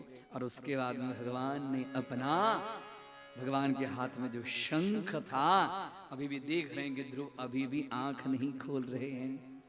गरुड़ के ऊपर में भगवान विराजमान हैं, और अपना हाथ में जो शंख था वह शंख कृतांजलिं ब्रह्ममयेन कंबुना, कंबु शब्द का अर्थ होता है शंख। पस्पर्शम बालम कृपया कपोलम, पस्पर्शम स्पर्श किए, कहां पर? बालम, वो जो ध्रुव जो बाल्यावस्था को जो प्राप्त था उसके कपोले, कपाल के गाल के ऊपर में जैसे स्पर्श किए, वैसे ही ध्रुव जी की आंख खुली और भगवत दर्शन। हाँ, कृष्ण कन्हैया लाल की जय, विष्णु नारायण भगवान की जय। हाथ जोड़कर भगवान के शंख में चारों वेद हैं, और जैसे भगवान का शंख कंबू ध्रुव जी की कपोल में स्पर्श हो गया। अभी तक तो कहीं कुछ, कहीं गए भी नहीं थे विद्याभ्यास करने के लिए, स्वतः कह रहे हैं कि जो मेरे अंतःकरण में जो आप थे, वही आज आपका मुझे दर्शन हो रहा है, मैं धन्य हो गया। योऽन्तः प्रविश्य मम वाचमिमां प्रसुप्तां संजीवयत्यखिल शक्तिधर स्वधाम्ना अन्याश्च हस्तचरण श्रवणत्वगादीन् प्राणान्नमो भगवते पुरुषाय तुभ्यम्। 12 श्लोकों से ध्रुव जी ने, हाँ, ये द्वादशाक्षर मंत्र के फलस्वरूप 12 श्लोकों से ध्रुव जी ने भगवान नारायण की स्तुति की। योऽन्तः प्रविश्य, मेरे अंतःकरण में जो प्रवेश करके, मम वाचमिमां प्रसुप्ताम, मेरी वाणी जो प्रसुप्त अवस्था में थी, हे नाथ उसको आपने जागृत कर दिया। वाचमिमां प्रसुप्ताम संजीवयत्, ओ मेरी वाणी जग गई है, खिल शक्तिधर स्वधाम्ना। और इतना ही नहीं, अन्याश्च हस्तचरण श्रवण त्वगादीन् प्राणान्नमो भगवते पुरुषाय तुभ्यम्। बोले लक्ष्मी नारायण भगवान की। सब देवता, सब स्वर्ग से पुष्प की वर्षा कर रहे हैं। ध्रुव जी महाराज प्रश्न बोले वरदान मांगे, वरदान मांगे। बोले मुझे कुछ वरदान नहीं मांगना है। यदि आप वरदान देने की, बहुत नहीं मांगना पड़ेगा, देना चाहते हैं तो मेरे पिता को मेरे प्रति जो विकार है वह समाप्त हो जाए। हाँ, बोले तथास्तु। मेरी माँ को मेरे प्रति जो विकार है वह तथास्तु। और भगवान प्रसन्न होकर कहे कि जिस राज्य के लाभ के कारण तुम यहाँ पर आए, जाओ, तुम्हारे लिए एक अलग ही लोक होगा, जिस लोक का नाम होगा ध्रुव लोक। और 36,000 वर्ष तक तुम राज्य सिंहासन के ऊपर में राज्य करके और फिर तुम अपने लोक को जाओगे। इस तरह से ध्रुव महाराज की कथा आती है, बड़ी सुंदर कथा है। 36,000 वर्ष तक ध्रुव जी के बड़े भाई थे जिनका नाम था उत्तम। यक्षों के साथ में युद्ध हुआ, यक्ष के साथ में मारे गए और सुरुचि खोजते खोजते गई, वह भी वहां भी चली गई। इसके बाद में ध्रुव जी 36,000 वर्ष तक वहां पर राज्य किए और भगवान का स्मरण करते रहे। उसके बाद में उनके ही वंश में एक राजा अंग हो गए और अंग के पुत्र का नाम हुआ बेन।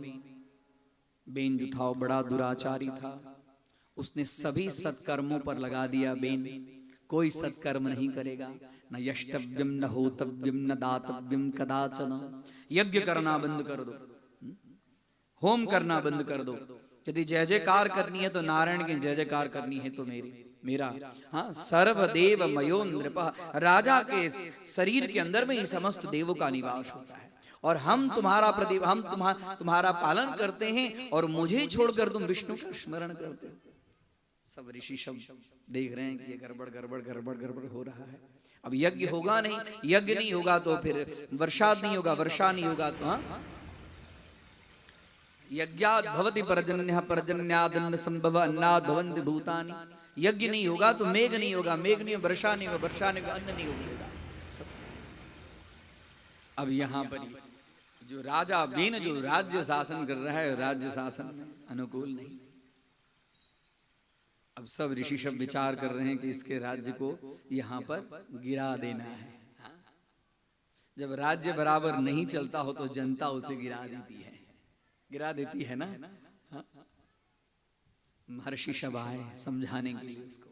सब महर्षि आए, महर्षियों के ऊपर में ही भड़क गया। बालिशावत योयम, मूर्ख जैसी बात करते हो। जारम पति मुपाशते, जैसे एक पतिव्रता पत्नी अपने पति को छोड़कर दूसरे पति की सेवा करती है, वैसे आप लोग का पालक तो मैं हूं और मेरा नाम का जय जयकार करने के बदले आप नारायण के जय जयकार करते। बोले बस नारायण के विषय में कुछ न बोलो।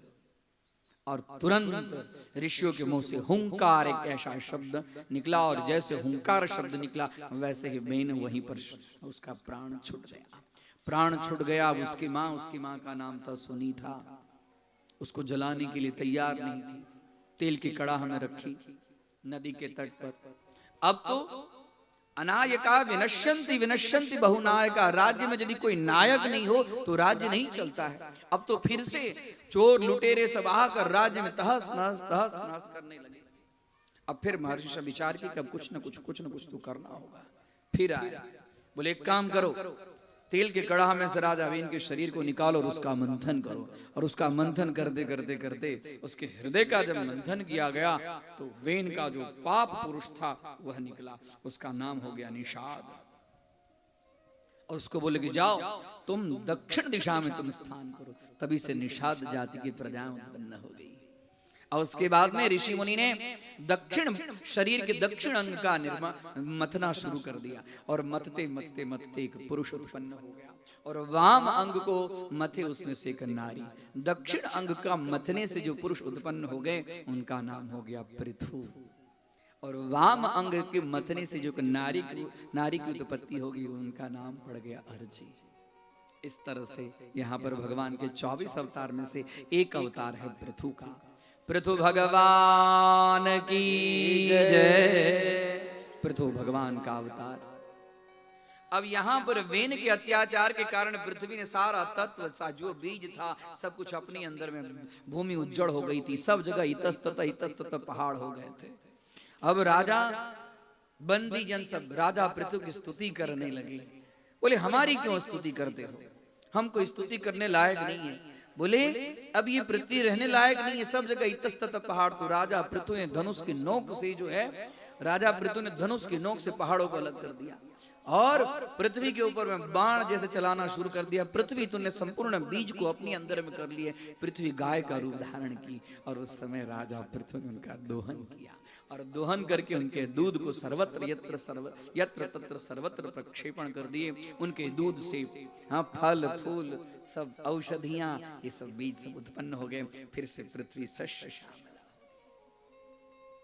इस तरह से राजा पृथु ने संपूर्ण जगत को, प्रजाओं को धर्म के विषय में, धर्म के रास्ते के विषय में और अनेक प्रकार के यज्ञ किए। वर्णन मिलता है 99 यज्ञ अश्वमेध यज्ञ की। 100वां अश्वमेध यज्ञ कर रहे थे।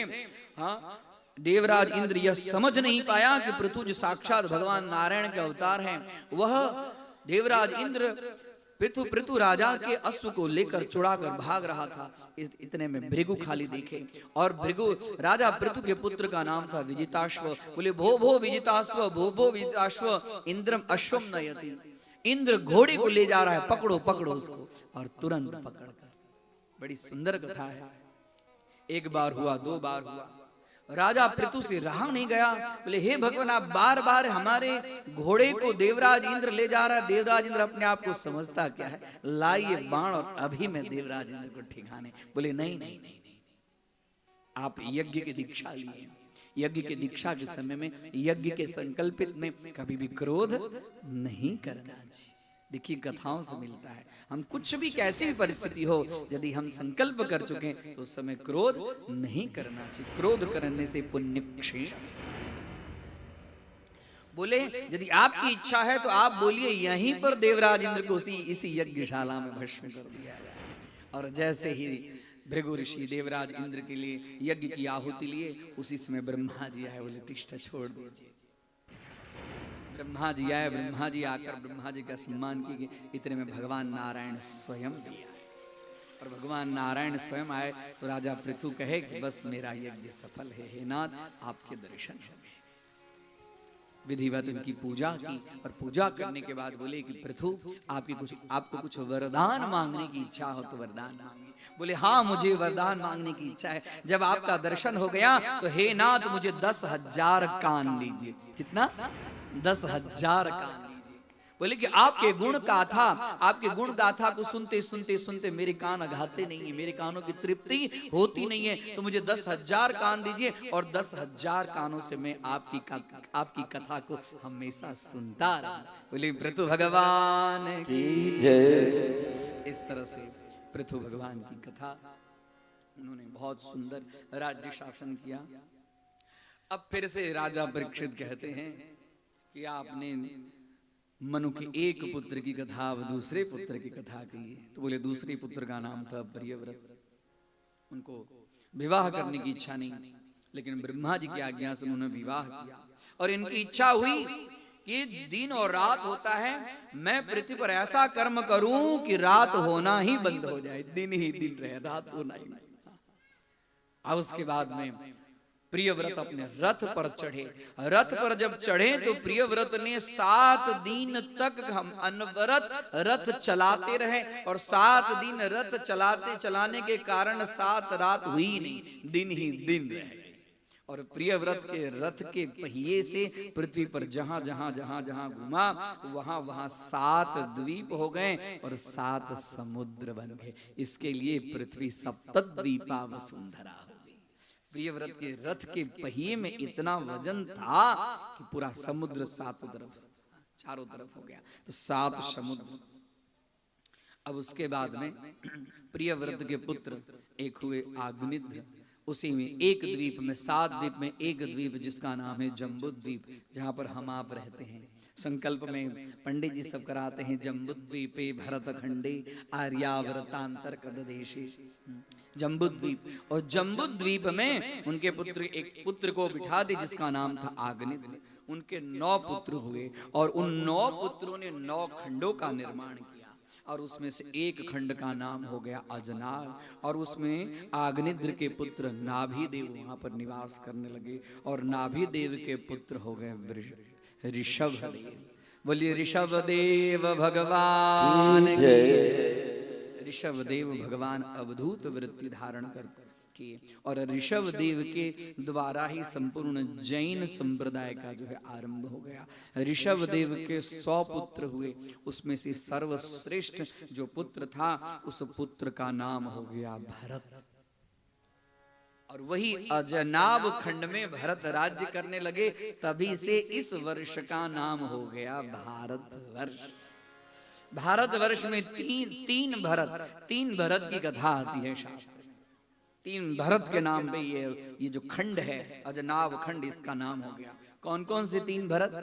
एक तो ऋषभ देव के पुत्र भरत और दूसरे हुए भगवान रामचंद्र जी के भाई रामानुज भरत। हाँ?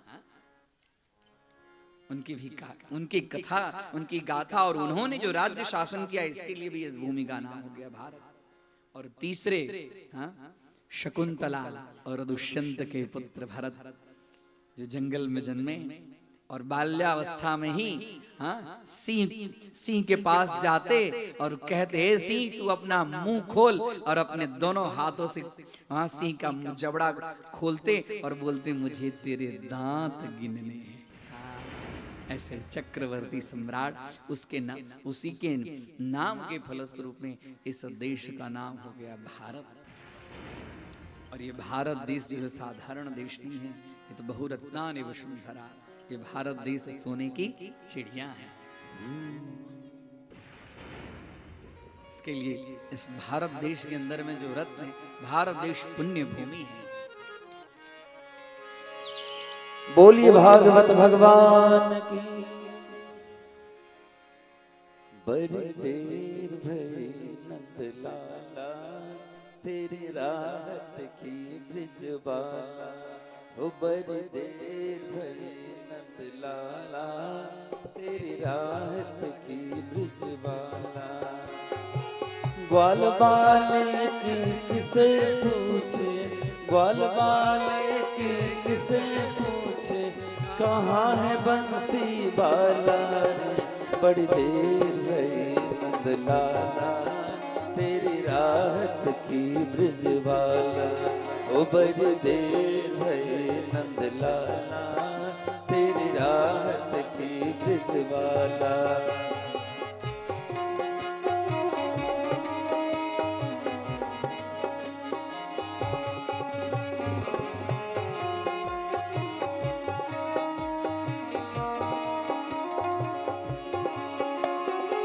कोई न जाए कुंज गलन में, तुझ बिन कलियां चुनने को।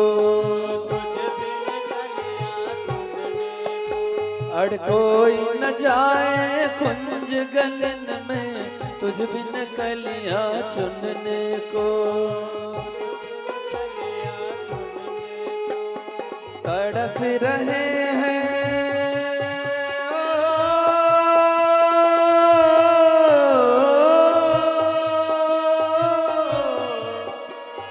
तरस रहे हैं जमुना के तट, धुन मुरली की सुनने को।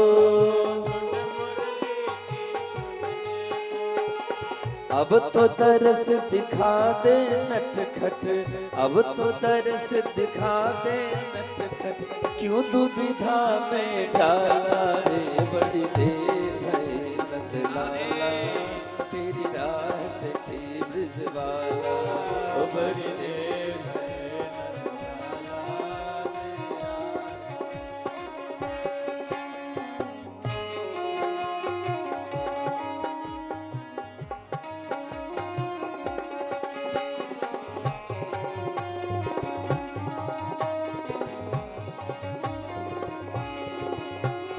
संकट में है आज वो धरती, जिस पर तूने जन्म लिया। जिस पर तूने जन्म लिया। अरे संकट ग्वाल बाले के किसे पूछे, ग्वाल बाले के किसे पूछे, कहाँ है बंसी वाला रे। बड़ी भारत माता की।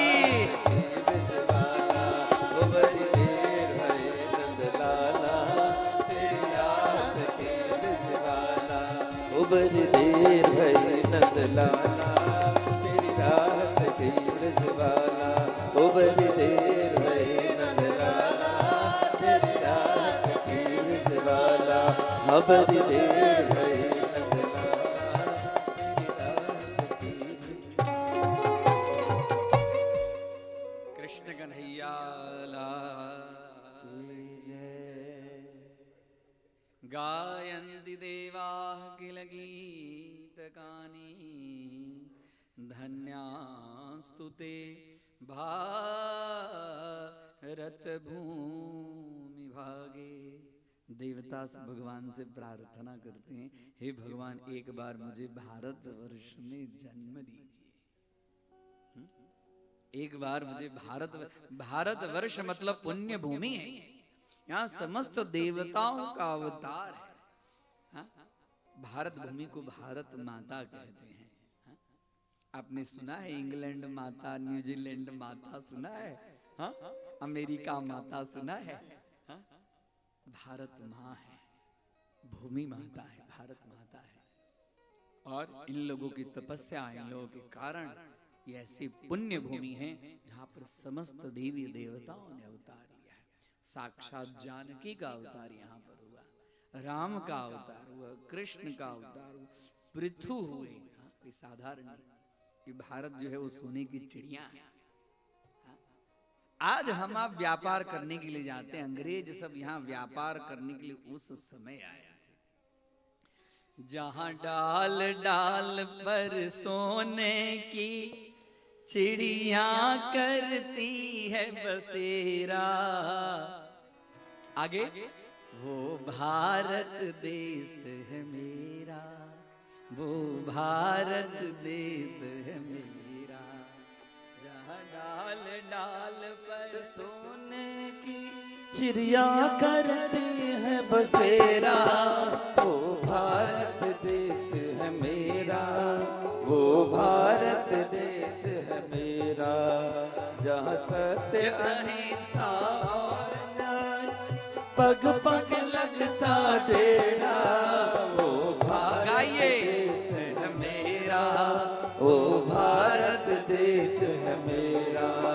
जहाँ डाल डाल पर सोने की चिड़िया करती है बसेरा, वो भारत देश है मेरा, वो भारत देश है मेरा।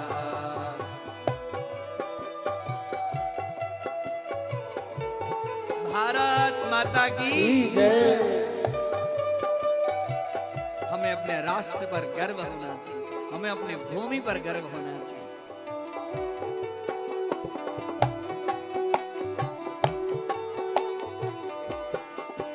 ये धरती है जहाँ ऋषि मुनि जपते हरि नाम की माला, ये धरती है जहाँ ऋषि मुनि जपते हरि नाम की माला। जहाँ हर बालक एक मोहन है और राधा एक बाला, जहाँ राधा है एक बाला। जहाँ सूरज सबसे पहले आकर डाले अपना डेरा, वो भारत देश है मेरा, वो भारत देश है मेरा। जहाँ सत्य अहिंसा और न्याय का पग पग लगता डेरा, वो भारत देश है मेरा, वो भारत देश है मेरा।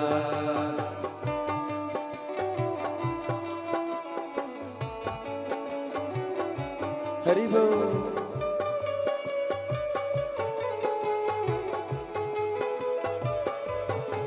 जय हो।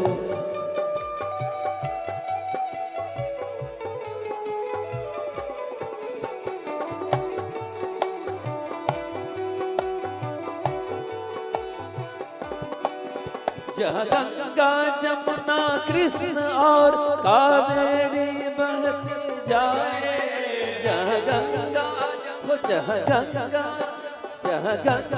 जमुना कृष्ण और कावेरी बहती जाए, जहाँ गंगा जमुना कावेरी बहती जाए, जहाँ पूरब पश्चिम उत्तर दक्षिण को अमृत पिलवाए, जहाँ पूर्णम पश्चिम उत्तर दक्षिण को अमृत पिलवाए, जहाँ को अमृत पिलवाए, जहाँ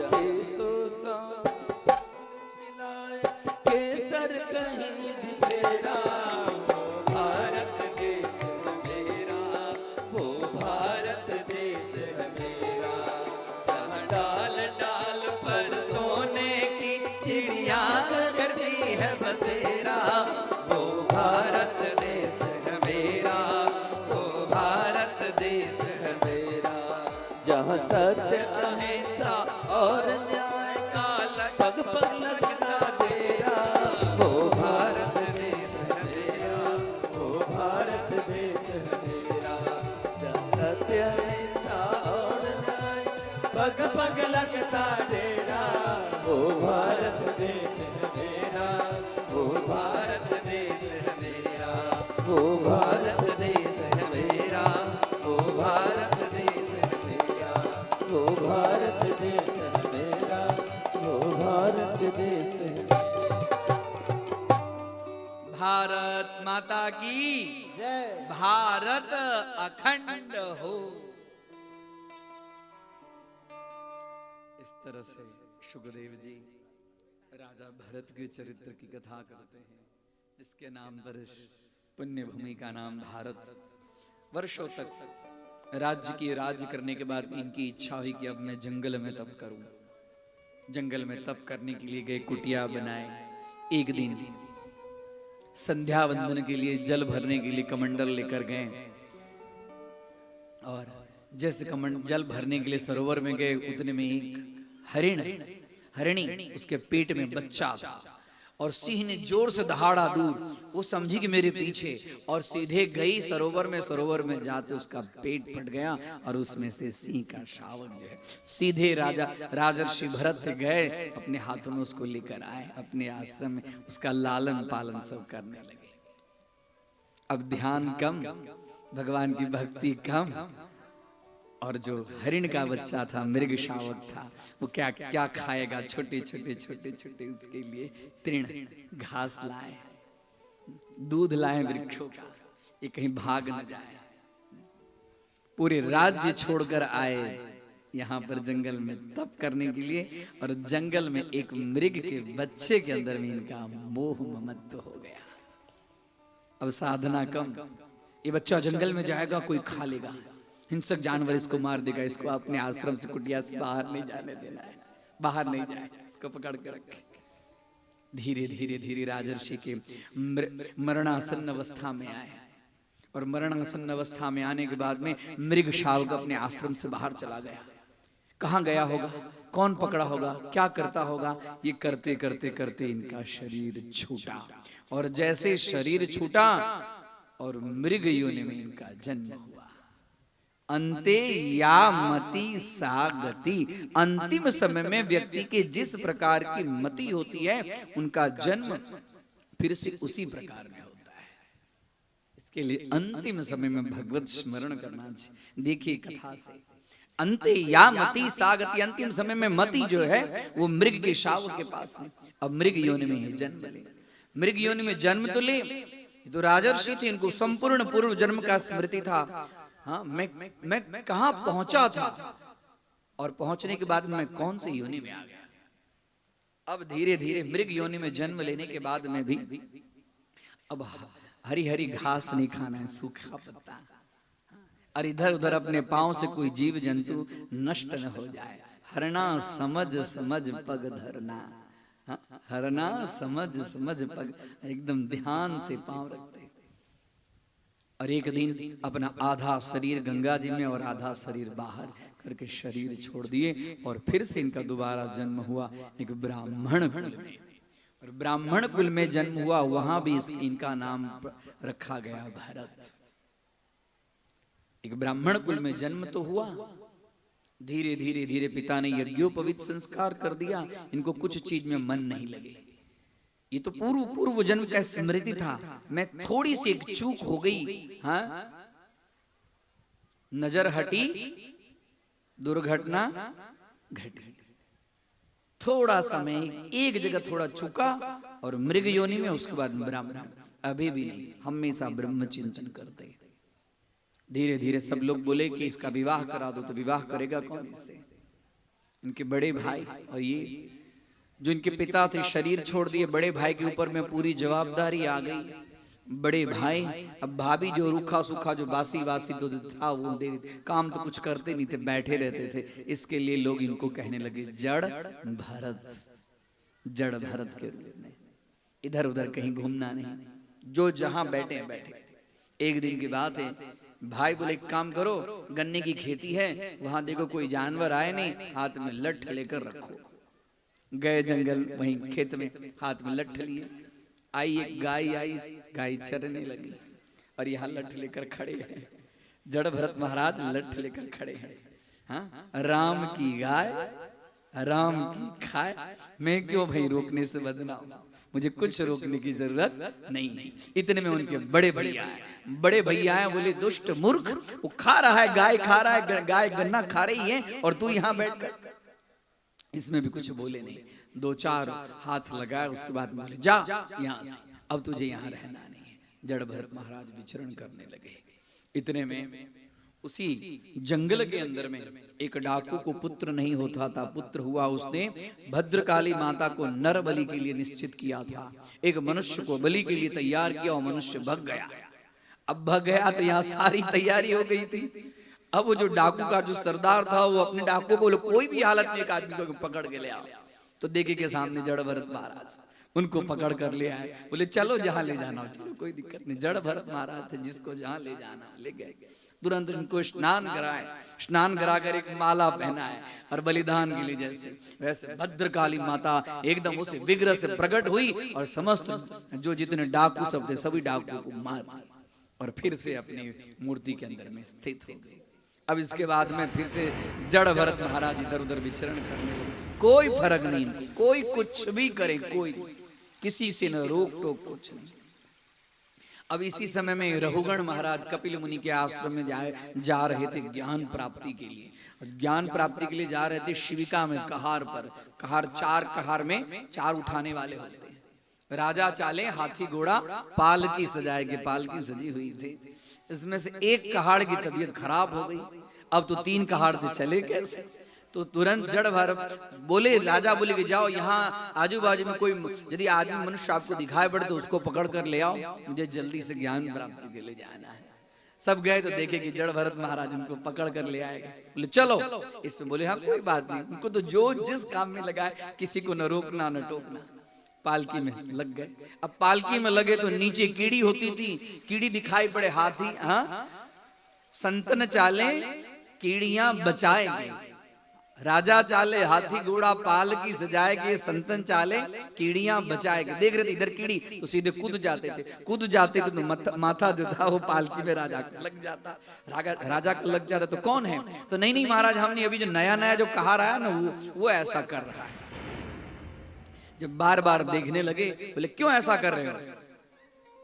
जड़ भरत महाराज ने इतना ही कहा कि जा रहे हैं ज्ञान की प्राप्ति के लिए और अहंकार की पोटली अभी तक मत्थे से निकली नहीं।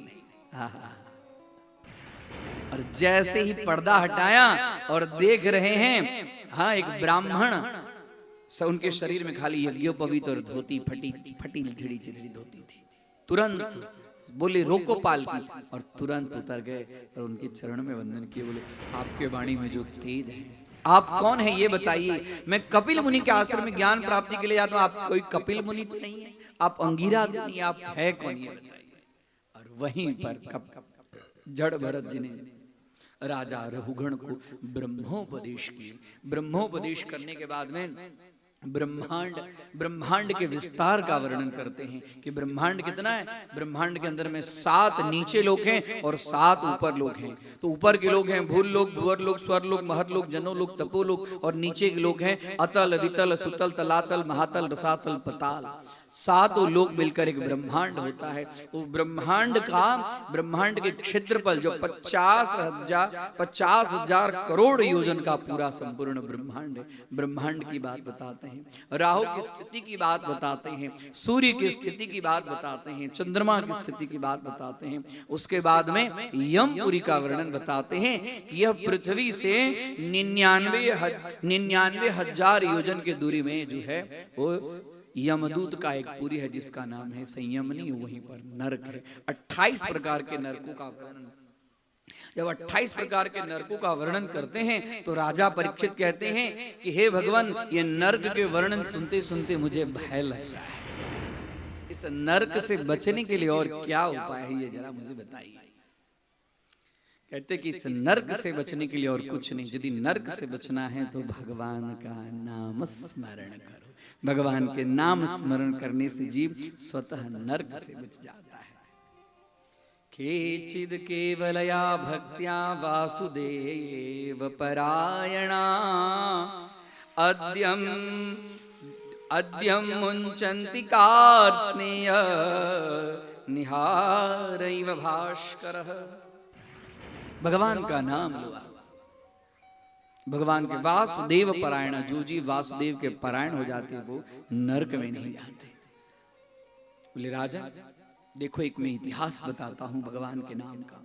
कान्य कुब्जे द्विजे कश्चिद दासी पति अजामिलः नामना नष्ट सदाचारो दास्या संसर्ग दूषितः। एक कान्य कुब्ज में एक ब्राह्मण रहता था जिसका नाम था अजामिल। बड़ा वैदिक, रोज यज्ञ करता था।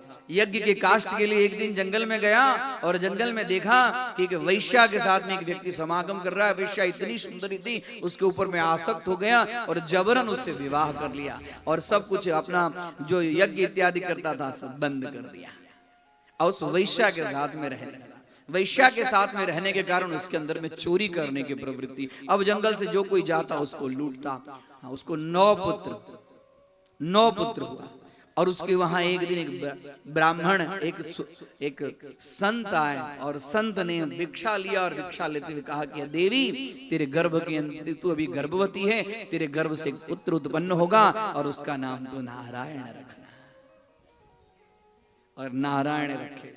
सबसे छोटा था वह अजामिल का बड़ा प्रिय था। अजामिल कहीं से आता, नारायण पानी लाओ, नारायण बैठने के लिए आसन लाओ, जहां तहां जब देखो तब नारायण नारायण नारायण नारायण करता।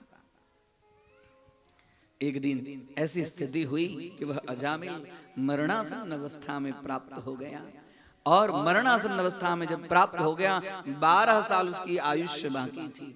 पुण्य करने से आयुष्य बढ़ती है और पाप करने से आयुष्य कम होती है। तो ये जीवन में तो बहुत कुकृत्य किया था। इसके फलस्वरूप में इसकी आयुष्य कम हो गई। इसको लेने के लिए यमदूत आया। यमदूत के भय के कारण इसने अपने जो बार बार नारायण नारायण बुला रहा था तो अपने पुत्र को बुलाया, नारायण धराओ, नारायण धराओ, नारायण धराओ। जैसे नारायण नारायण नाम लिया वैसे यमदूत तो इसके प्राण को लेने के लिए आए। उसी समय भगवान के पार्षद दूत भी वहीं थे, आगे पीछे। देखे कि हमारे स्वामी का नाम लिया जा रहा है और सीधे वहां पहुंचे और यमदूत को बोले कि ये जीव जो है वो हमारे स्वामी का नाम ले रहा है, इसके लिए तुम इसे नहीं ले जा सकते। बोले ये तो बड़ा पापी है। बोले कोई बात नहीं, अरे इसने तो अपना बेटे का नाम नारायण रखा, अपना बेटे को पुकार रहा है।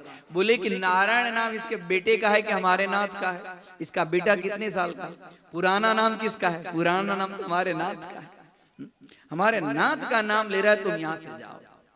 और दोनों में परस्पर बहुत बातचीत होती है और ये देख रहा है पूरे योग दृष्टि से।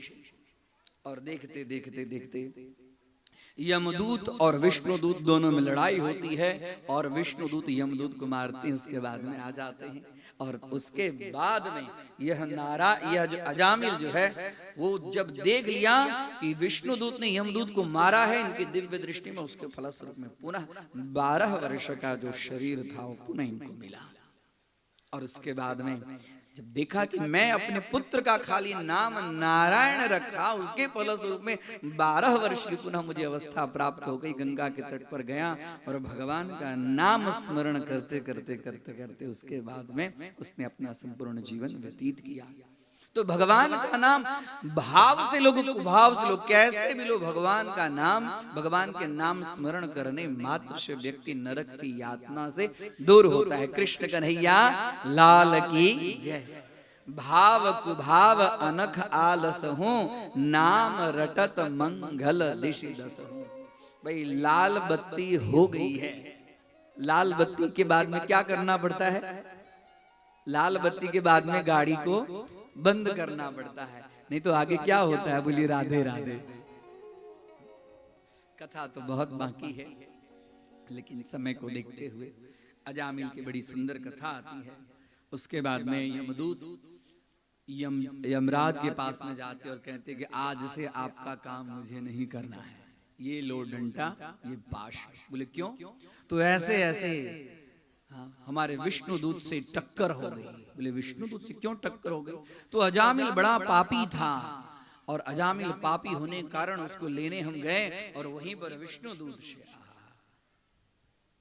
और उसने मरते उसको जब लेने आया तो उसने नारायण, बोले नारायण नाम लिया और तब तुम लेने गए? अभी तो तुम मार खा के आए हो, अब अगले से ऐसे जीव को लेने जाओगे तो मेरी बारी आएगी। जहां पर भगवान का नाम संकीर्तन हो वहां पर हे दूत जाना। तो बोले आप अब ये बता दीजिए कि किसको जाना है लेने के लिए और किसको नहीं जाना है नहीं लेने के लिए, बता दीजिए। तो बोले कि जो भगवान का नाम न लेता। जिह्वान वक्ति भगवद गुण नाम ध्येयम, चेतश्च न स्मरति चरणारविंदम, कृष्णाय नूनमति यच्छिरये कदापि, तानानयध्वमसतो कृतुवेष्णुकृत्या।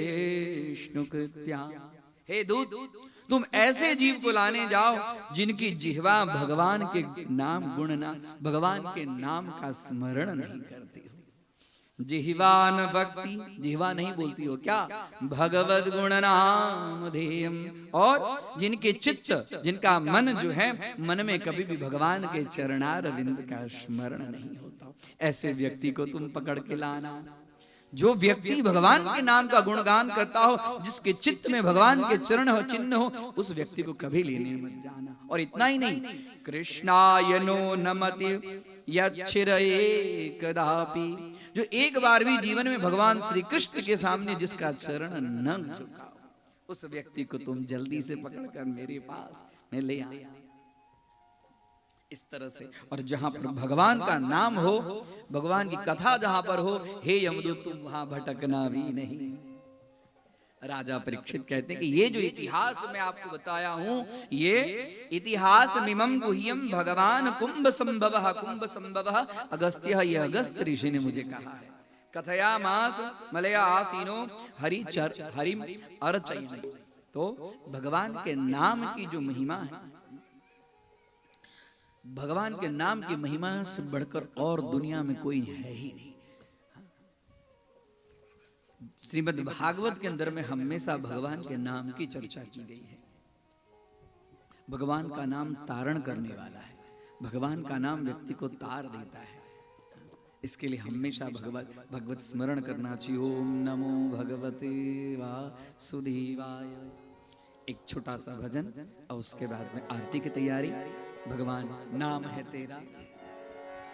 बोल श्री वृंदावन बिहारी लाल की जय। नाम है तेरा तारनहारा, कब तेरा दर्शन होगा। जिनकी प्रतिमा इतनी सुंदर, वो कितना सुंदर होगा, वो कितना सुंदर होगा। नाम है तेरा तारनहारा, कब तेरा दर्शन होगा। जिनकी प्रतिमा इतनी सुंदर, वो कितना सुंदर होगा, वो कितना सुंदर होगा।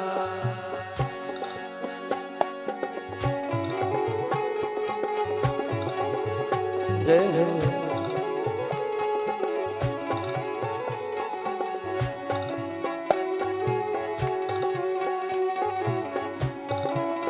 ताली साथ में बजाइए। राधे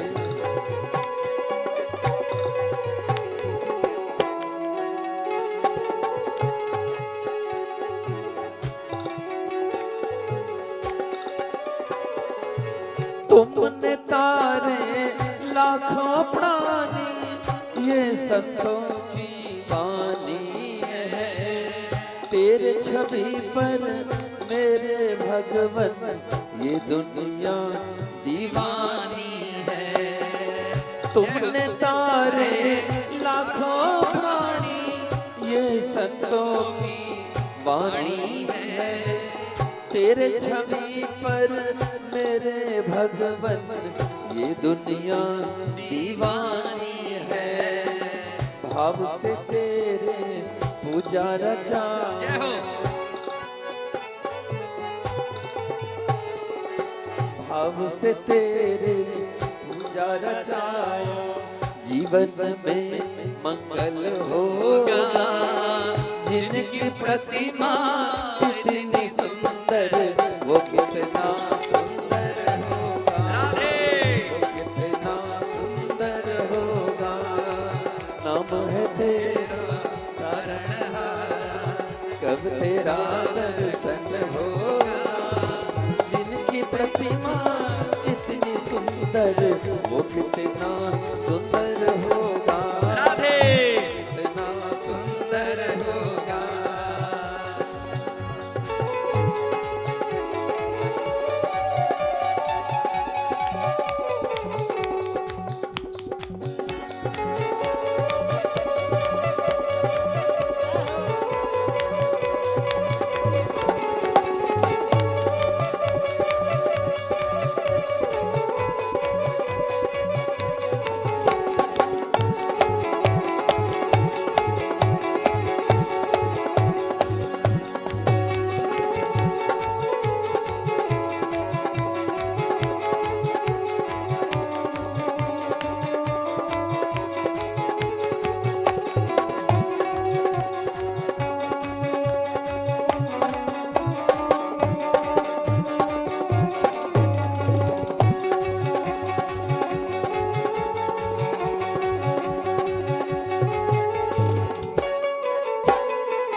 सुड़बड़ निबर जिनके चढ़ने निस दिन शीश झुकाते हैं, जो गाते हैं प्रभु की महिमा वो सब कुछ पा जाते हैं।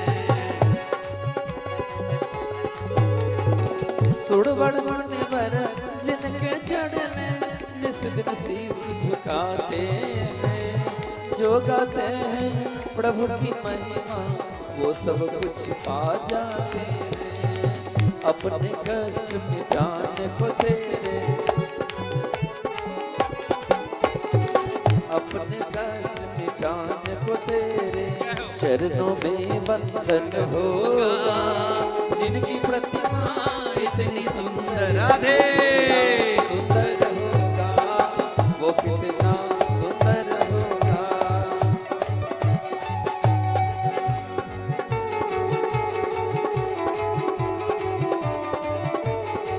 श्री राधे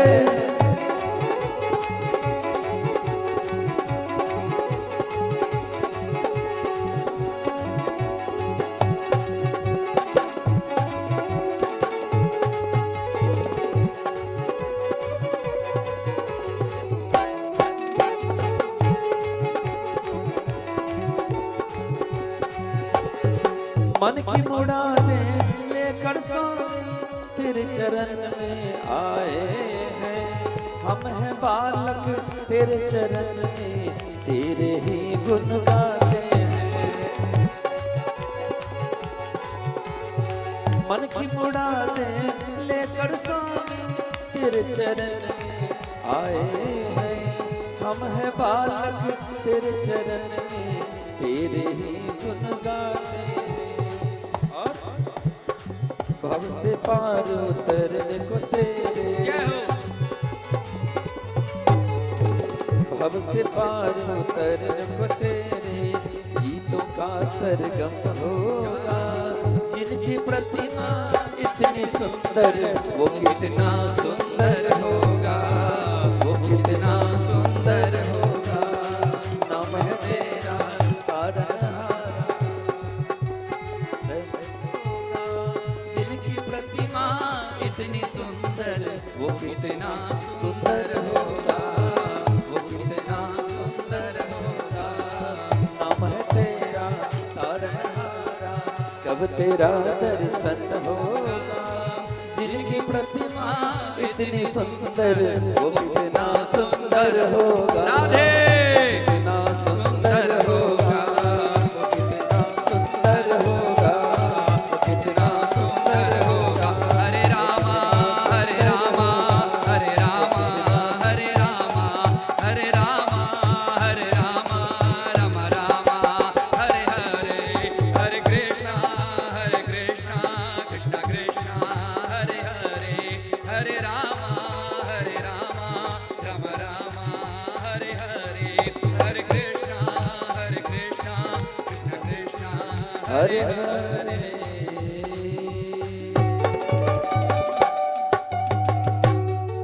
कृष्ण कन्हैया लाल की, भागवत भगवान की जय, भक्त वत्सल भगवान की जय। आनंदेश्वर महादेव की आज के आनंद की जय।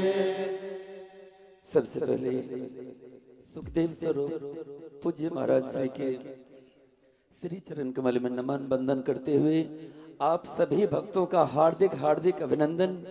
आज श्रीमद् भागवत कथा में तीसरे दिन में आप सभी भक्तों का स्वागत है। और भक्तों कुछ बात आप लोगों को याद करना है, जैसे 2-3 बात। सबसे पहले पूज्य महाराज श्री का YouTube चैनल है आध्यात्म ज्ञान प्रवाह, आप लोग जानते हैं। इस चैनल को निश्चित रूप से आप लोग सब्सक्राइब करेंगे। कितने लोग सब्सक्राइब करेंगे? सभी लोग? अच्छा, देखते हैं हम कल कितने लोग सब्सक्राइब करते हैं। बहुत बहुत धन्यवाद, सभी लोगों को सब्सक्राइब करना है। दूसरी बात, आपके यहाँ देखिए हम पहली बार आए हैं कथा में। अन्य जगह जाते हैं तो देखते हैं कन्हैया को एक घर से पेट नहीं भरता है। वैसे आयोजक के तरफ से बहुत सारा प्रसाद यहाँ रखा हुआ है, कोई कमी नहीं है। लेकिन कन्हैया को चोरी करने का आदत है, आप लोग जानते हैं ना, तो चोरी करने का आदत है। एक घर से उनको पेट नहीं भरता। तो आप लोग ऐसे नहीं आइएगा। सभी आदमी अपने अपने घर से माखन मिश्री, सबसे प्यारा है माखन मिश्री।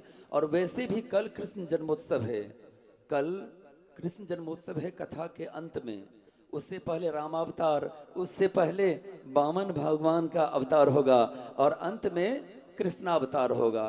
तो कल कृष्णावतार होगी, उसमें आप सभी लोग अपने अपने घर से माखन मिश्री, टॉफी, खिलौना जो बन पड़े, नहीं तो कम से कम एक तुलसी का पत्ता जरूर लाएंगे। कन्हैया सबका मनोकामना पूरा करेंगे।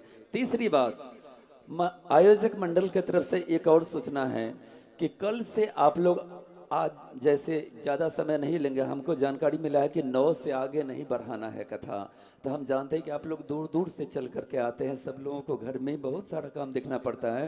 तो कल से ठीक 4:30 बजे यानी 4:30 में आप लोग यहाँ आ जाएंगे कथा में, सभी लोग आ जाएंगे और खूब झूमेंगे, नाचेंगे, गाएंगे। कल तो भगवान का प्राकट्य होगा जन्मोत्सव में, सभी लोग नाचेंगे। एक बार दोनों हाथों पर उठा करके सभी लोग जयकारा लगाएंगे, बोल कृष्ण कन्हैया लाल की, भागवत भगवान की, हर हर।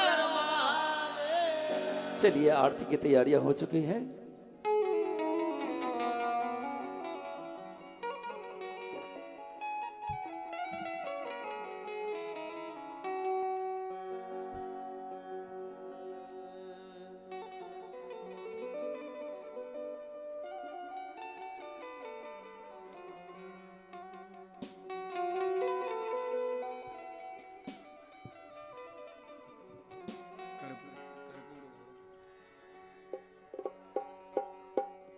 हरि ओम।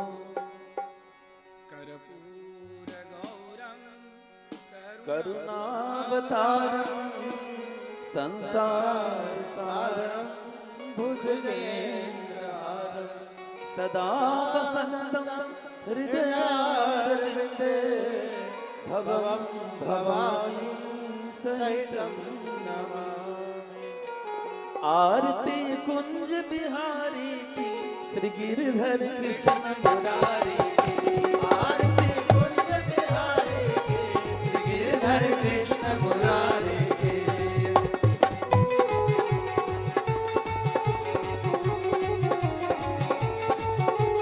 जय हो।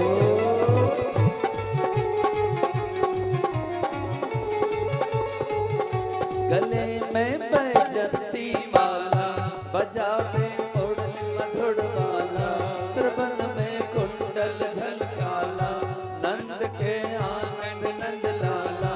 गगन सम अंग कांति काले, राधिका चमक रही आले।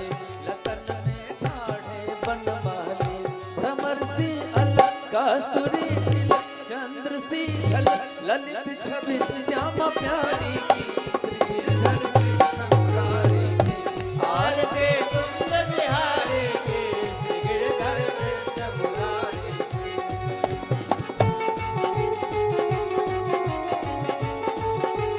जय हो।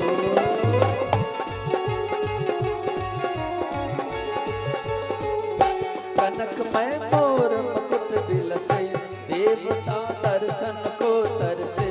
गगन सो सुमन रास बरसे, बजे मूर्छन मधुर मृदंग। ग्वाल्मीक अतुल रति गोप कुमारी की, श्री गिरधर कृष्ण मुरारी की। आरती कुंज बिहारी की, श्री गिरधर कृष्ण मुरारी की।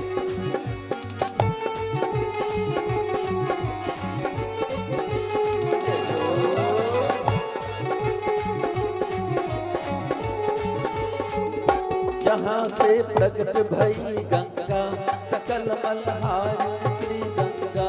स्मरण ते हो तुम मोह भंगा, बसी शिव सिर जटा के हरे अद्भुत चरण छवि श्री बनवारी की, श्री गिरधर कृष्ण मुरारी की। आरती कुंज बिहारी की, श्री गिरधर कृष्ण मुरारी की।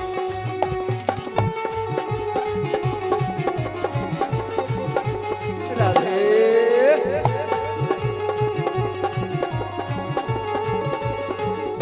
चमकती उज्जवल तट रेणु, बज रही वृंदावन बेनु। चहो दुस ग्वाल बाल धेनु, हसत मृत मंद चांदनी चंद। कटत भव फल तेरे श्री दिन दुखारी, श्री गिरधर कृष्ण मुरारी। आरती आरती कुंज बिहारी की, श्री गिरधर कृष्ण मुरारी की। आरती कुंज बिहारी की, श्री गिरधर कृष्ण मुरारी की। आरती कुंज बिहारी की, श्री गिरधर कृष्ण मुरारी की। आरती कुंज बिहारी की, श्री गिरधर कृष्ण मुरारी की। श्री गिरधर कृष्ण मुरारी की, श्री गिरधर कृष्ण मुरारी की।